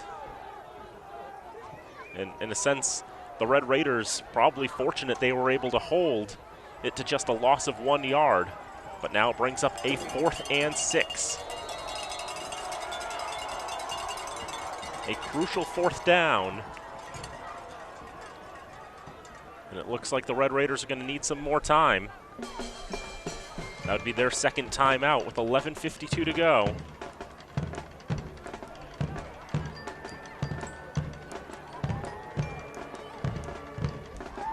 Gonna have a moment and see if I can go around the check in with the sources out there in Central Mass, see if we can find any more football scores for you. Northbridge continues to crush Greenfield. It's 41-0 there.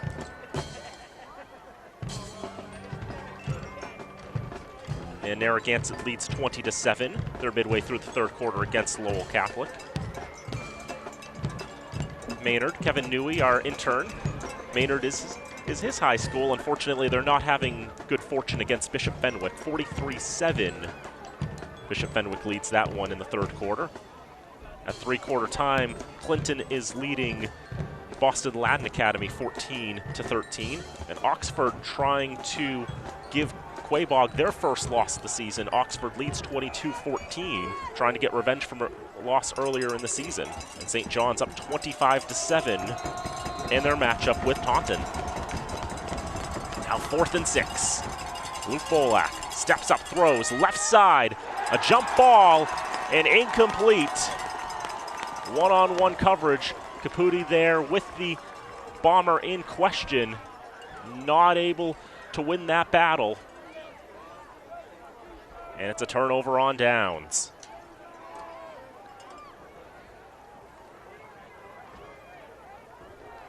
Looks like it was Andrew Scott, the senior there. Also the leading receiver for the Bombers this year with 5 touchdowns through the air. Playing strong defense, also a captain for this Westfield side. And the Raiders' possession comes to a close.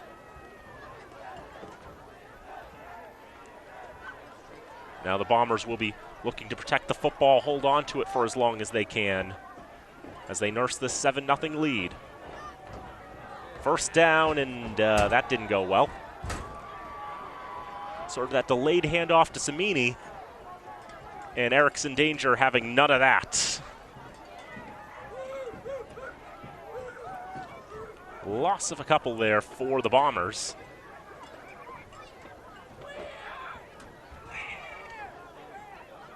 Just trying to take some time to let the play develop, but Danger able to break through the line. Nico Caputi as well. It's a loss of 3. 2nd and 13 it'll be. And now St. Pierre wants to run with it. Stumble a little bit, stays on his feet. He's able to get to the 25-yard line. Darnell Thomas able to wrap him up. That looked like that could have been disastrous as well. They'll even give him the 27, even better for the Bombers. The freshman quarterback, Jackson St. Pierre, able to get a gain of 7. +1, make it 8. Brings up 5 yards to go on third down. 1 in the backfield. So Westfield putting 7 on the line. But Fitchburg blows it up anyway. Colin Dudek gets to Samini.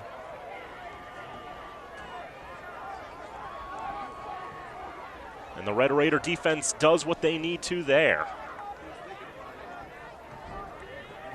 A 2-yard loss. They'll bring the punting unit out there for the Bombers. The last punt from Ian Dixon ended up only going 17 yards. The first one was a little better than that. This one's looking like some happy medium of the two. It rolls out of bounds at the 47 or 48 yard line. Officials seemed a little indecisive what line to give. Settled on the 48 on the Fitchburg side of the field.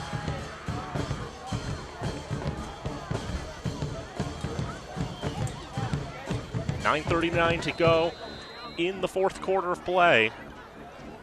And the Red Raiders 52 yards from goal, trailing by 7.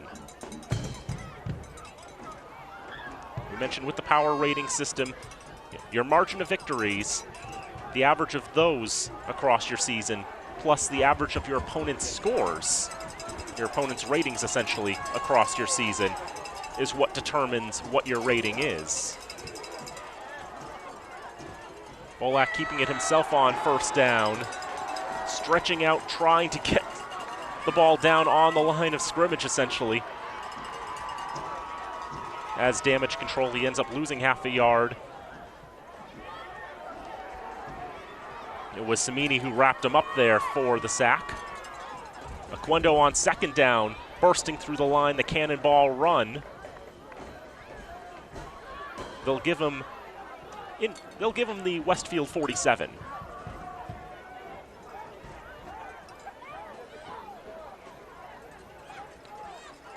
Raiders didn't take too long to get back to the line, quickly reloaded and regrouped. And Oquendo burst through for 6. Third down and 5 to go.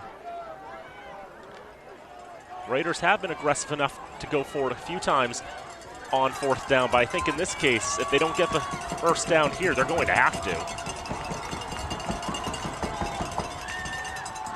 It'll be Oquendo, right side. He'll get the first down. They'll mark him down at the 41-yard line. That may be the first time, well, one of the first times all night at least. It's the second time tonight that the Red Raiders have converted a third down. My spreadsheet has decided it doesn't like third downs. It's just not going to give anybody credit for them. I don't know why it's broken in that capacity, but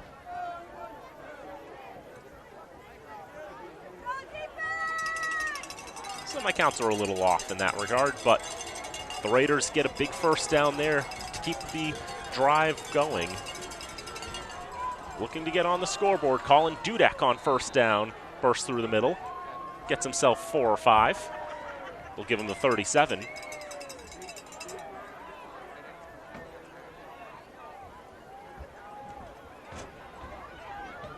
Dudek 4 carries for 19 yards. Oquendo 18 carries for 110 yards.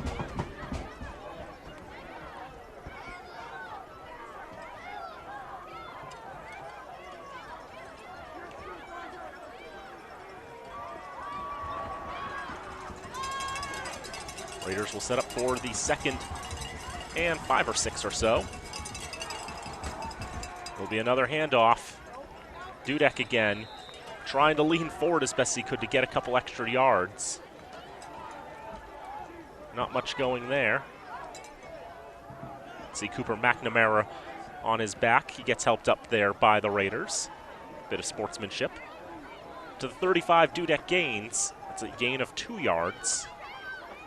And another third down. The officials will reward the Red Raiders with a first down if they can gain 4 more yards. They'll have 2 plays to do it. 2 in the backfield to either side, as there's a bit of a defensive miscommunication by the Bombers. Raiders trying to exploit that the best they can. The second effort from Oquendo is going to be good enough.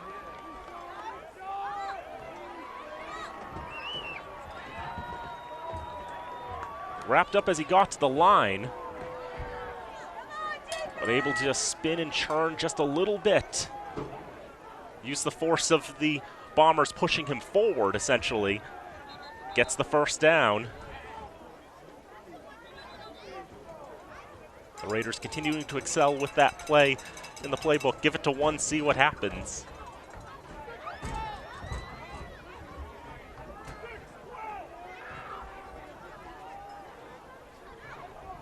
The referees appear not to be satisfied with the time on the screen.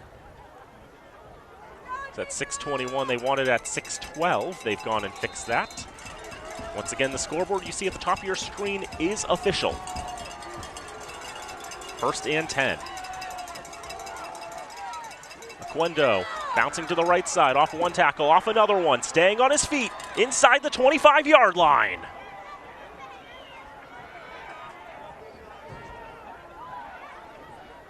Catching Anthony Oquendo is one thing, actually tackling him and bringing him to the ground is another. Oquendo just so challenging to stop. The Bombers knew that that was going to be a big test for their defense if they could stop red number 1. And Oquendo with a gain of 8 on 1st down. The Raiders continue to make their way into Bomber territory, halfway through the 4th quarter of play. It's 7-0 Westfield in front. 2 receivers split out to the left for the red and gray, and there's whistles out there. It's delay of game against the Raiders. They took too long, and that's now 60 penalty yards tonight. The delay game is not one they've been caught with tonight.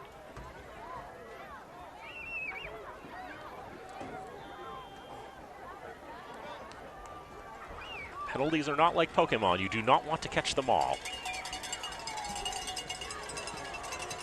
Clock will run under 5 to go. 2nd and 7. It'll be Oquendo again with the handoff. He'll get the first down, but there is a penalty coming out of this. So down at the 18-yard line, but how much of it shall count?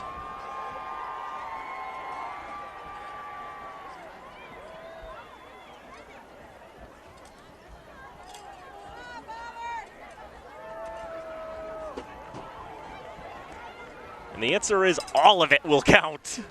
They needed a face mask to pull Oquendo to the ground.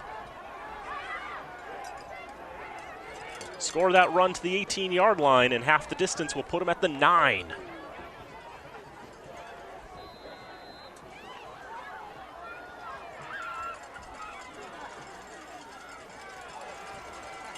And now the Raiders' 1st and goal for the first time tonight. It's as close as they've been to scoring against this challenging Westfield defense.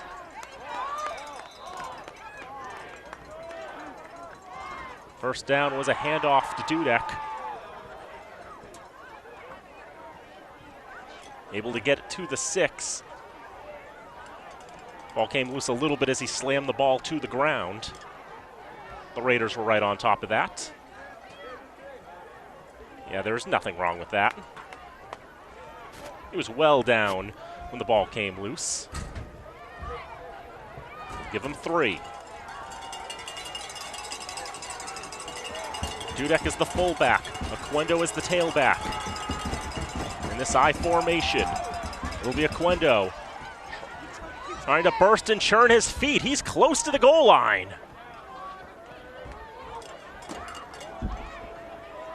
Not quite in, but they're knocking at the door.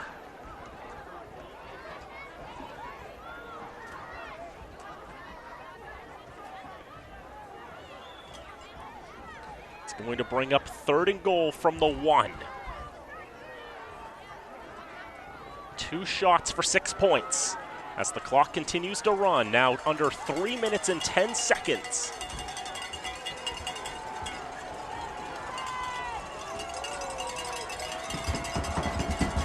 Out of the I formation again.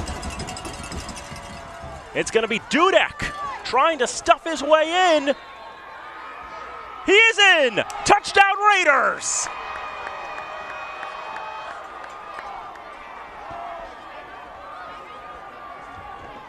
It may have been a little too predictable to go for the touchdown. Won't just give it to number 1. They give it to the fullback in Colin Dudek. The fullback plunge works. The 4th touchdown of the season for Dudek. And it's 7-6.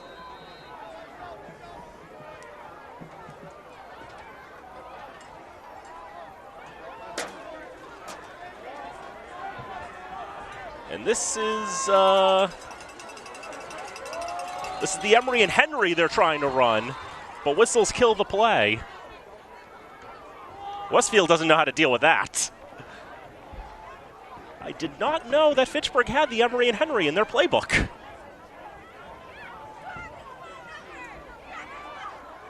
But 2:50 to go in the 4th. 7-6, the Bombers lead. But the conversion pending, and the Raiders have already shown their hand that they want to go for 2 here. So much of a challenge it was to make their way downfield to the end zone on what was nearly a 7-minute drive. You know it's going to be challenging to find the end zone again with how good Westfield's defense has been. So they wanted to go for 2. But Westfield, with all their timeouts, they look at that and they want nothing to do with it. They'll call the timeout, ruin the element of surprise. And our good friend John Gugerty had said before the touchdown, the Raiders should go for 2. And looking at this, they've lined up in the Emery and Henry again. Darnell Thomas set to snap it. Element of a surprise be darned. The Raiders are going to go for it anyway. And they're going to get it! There was a flag.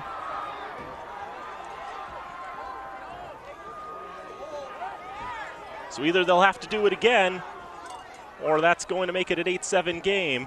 Procedure against the Raiders.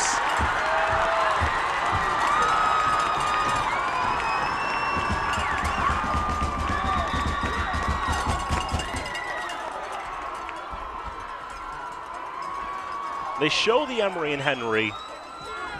They do it anyway. And ultimately, the officials were not satisfied with how they lined up. They had the right number of people on the line, just maybe not in the vicinity of the line, I should say. Just didn't have the players quite on the right spots on the line, is what it had to be. And so 8 yards from goal, it's going to be an extra point instead. 25 yards that Alexander McCloskey is going to have to hit from. He did it twice in the game against Leominster back at the beginning of the season. He puts this one up in the air, and it's no good!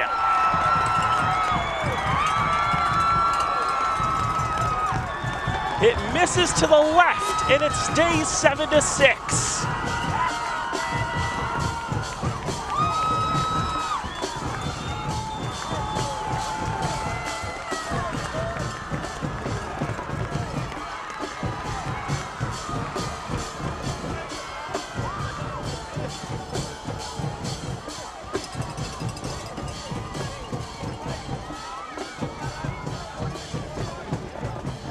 So many things happening there. It's hard to say exactly what it's like.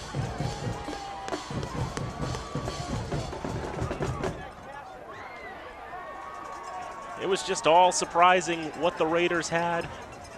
They try the Emery and Henry for the 2-point conversion. They succeed, except they said it was illegal in how they'd set up. Tasked with a 25-yard extra point. The ball flutters just to the left of the goalposts.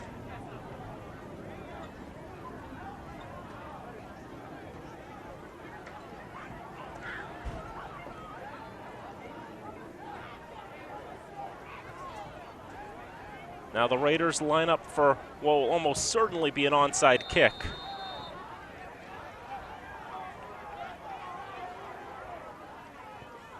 They'll put it on the ground, but I think there was also an issue that felt a lot like the Raiders had 12 on the field, didn't they?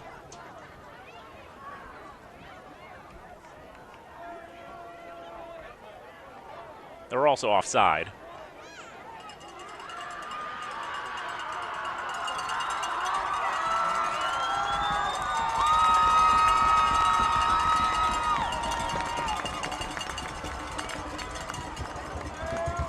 Looks like they have the correct number of players on the field. Perhaps I'm not quite looking at it right, but in any case.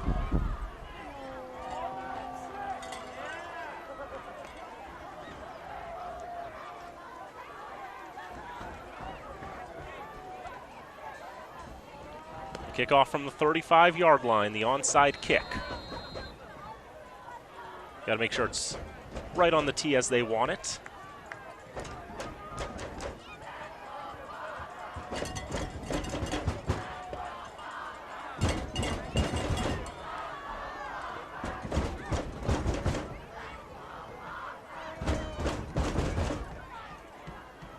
Five on either side of Alexander McCloskey for the onside kick.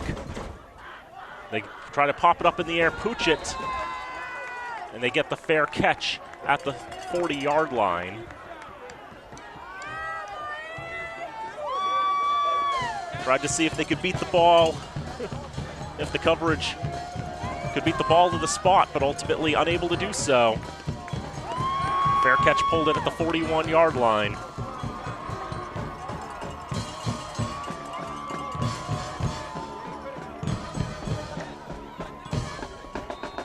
As the marching Bombers dip into Rage Against the Machine. The Raiders only have one timeout at their disposal with 2:47 left. They are going to need 3 big stops.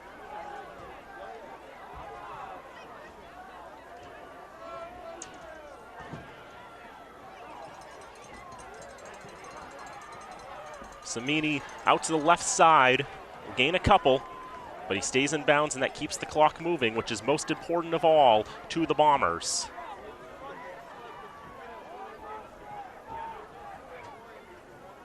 Down at the 43-yard line.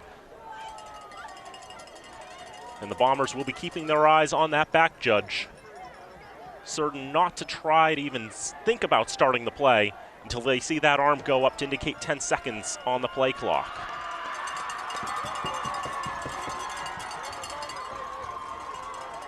The Raiders jump a little bit. The Raiders also have to be smart here. They have to know that it's going to be a little while on the line. Samini out to the left side again. Able to get a few more yards. Down at the 47, he might have ran into his own receiver there.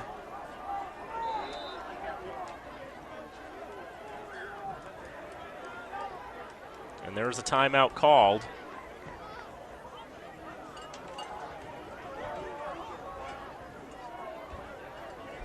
They'll reset the clock, I have to imagine, because a few seconds ticked off after the timeout.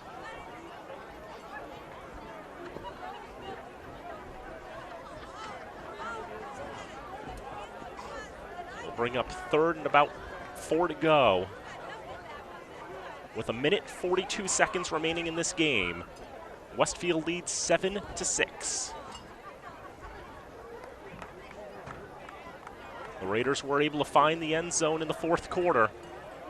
Their 2-point conversion attempt ultimately foiled by a procedure issue, and their 25-yard extra point missing wide to the left.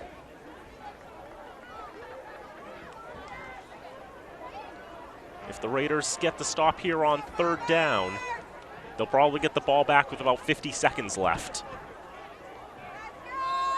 But if Westfield is able to gain the Raider 49, they'll be on to Plymouth South next weekend. Oh my goodness.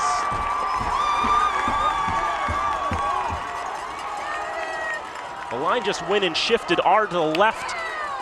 And that was legal enough that it made the Raiders jump.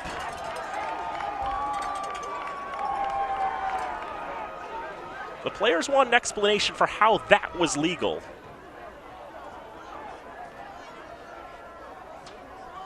And the officials are thinking, that's a good point. So what happened here? You know, nobody's actually, that's the interesting thing, nobody's actually in a three-point stance in that spot. Center doesn't have his hands on the football. Yeah, when you put it that way, nobody was actually set, so nobody really jumped. But the Raiders. It was a trick that I've literally never seen before. I can't imagine the Raiders D-line has seen it before either, but they've fallen for it. That's essentially going to put this game on ice. 3 kneel downs is all Westfield is going to need.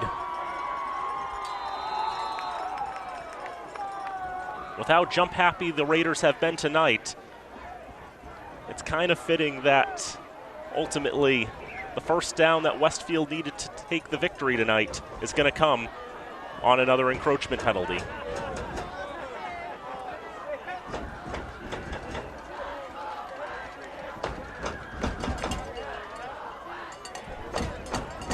This was a tremendous game of defensive football between these two sides. Westfield with just 129 yards of offense from my count. The Raiders with 193. They probably had the better player tonight in Anthony Quendo, who finishes with 137 yards on the ground on 22 carries. But both defenses playing a solid game for the Red Raiders. It was one of their best performances on defense this season. Sure, they held Tantascwa to 6 and Westboro to 6. Teams that had a combined 1 win. But this Westfield Bomber team that went 6-1 in the regular season, playing a challenging schedule in Western Mass.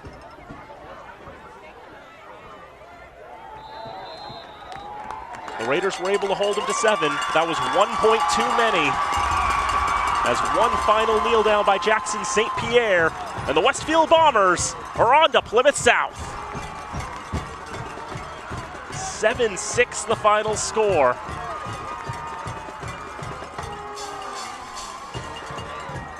As the Raiders gave the Bombers a tough, tough fight.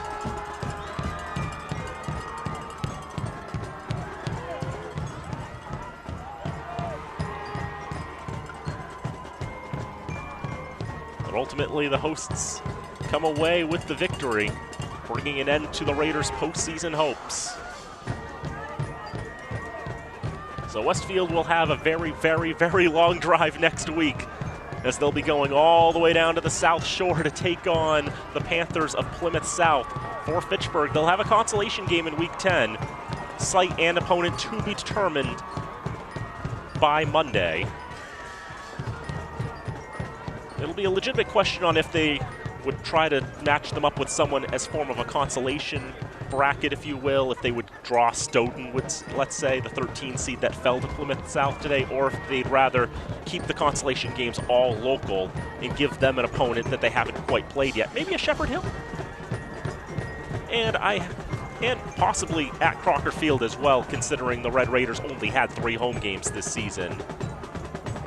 And I imagine the committee who will come up with the scheduling for that will try to make their best efforts to give the Raiders one more home game, to give them at least something that they can try to smile about before they go into Thanksgiving against their arch rivals, the Leominster Blue Devils. They already beat Leominster once, and they'll be looking forward to beating them twice, but that's going to be the focus for the Red Raiders.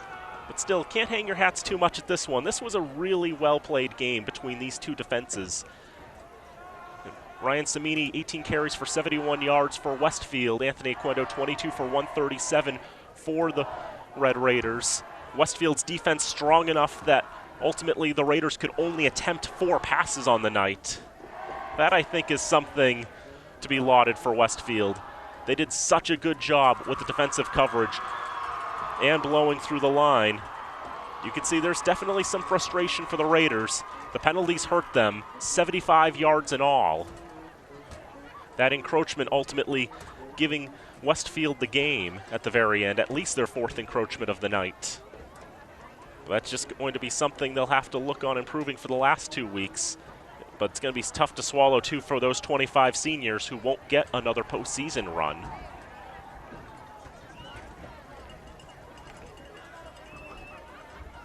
Again, 7-6 the final in this round of 16 matchup in Division III football between Fitchburg and Westfield. A very, very close game, but Westfield's defense able to hold on just enough. And all the questions onto that 2-point conversion. The Emery and Henry, it looked good. Just something wrong with the procedure. It wasn't the personnel, it was just exactly how they were lined up. Perhaps, one of them just not quite on the line. You got to have 7. They had the center, they had the 3 on either side. Just not quite lined up to the official satisfaction that they would let that one count. And the 25-yard extra point just not finding its way through the uprights. Some bitter, bitter thoughts at the end for the Raiders, but they gave Westfield a heck of a game, nearly pulled the upset. But ultimately in the books it will go Westfield 7, Fitchburg 6 in this round of 16 matchup from Bullens Field in Westfield. So we want to thank Nate Glennie, who made the trip down to Westfield, who's brought you all the sights and sounds from the top of the press box at Bullens Field. We thank him for all the work he's put in to help with the logistics as well, to get this set up, and Travis Falk in the control room as well, to help bring this game to you. And also want to thank our underwriters one more time. Workers Credit Union, Rollstone Bank and Trust, UMass Memorial Health, Health Alliance Clinton Hospital, North End Subaru, Unitil, Minuteman Press, and the Sentinel and Enterprise. So again, we'll have football tomorrow, Fitchburg State and WestCon, noontime kickoff from Elliott Field. We might have another Red Raider game before Thanksgiving next week. Again, stay tuned to fatv.org and FATV on social media for more information on that. And also, don't forget Senior Day between Fitchburg State and Westfield State. Maybe the Falcons can get revenge in the name of the Red Raiders against the city of Westfield. That'll be a Saturday from tomorrow. Look forward to that as well. And Thanksgiving, of course, in just a few weeks' time between Fitchburg and Leominster. Still more football to come here on FATV. But for now, that's going to be it from Bullens Field in Westfield. And from the Workers Credit Union Studios at FATV, I'm Daniel Bolak saying thank you for tuning in, and we hope to see you next time. And until then, so long from Westfield.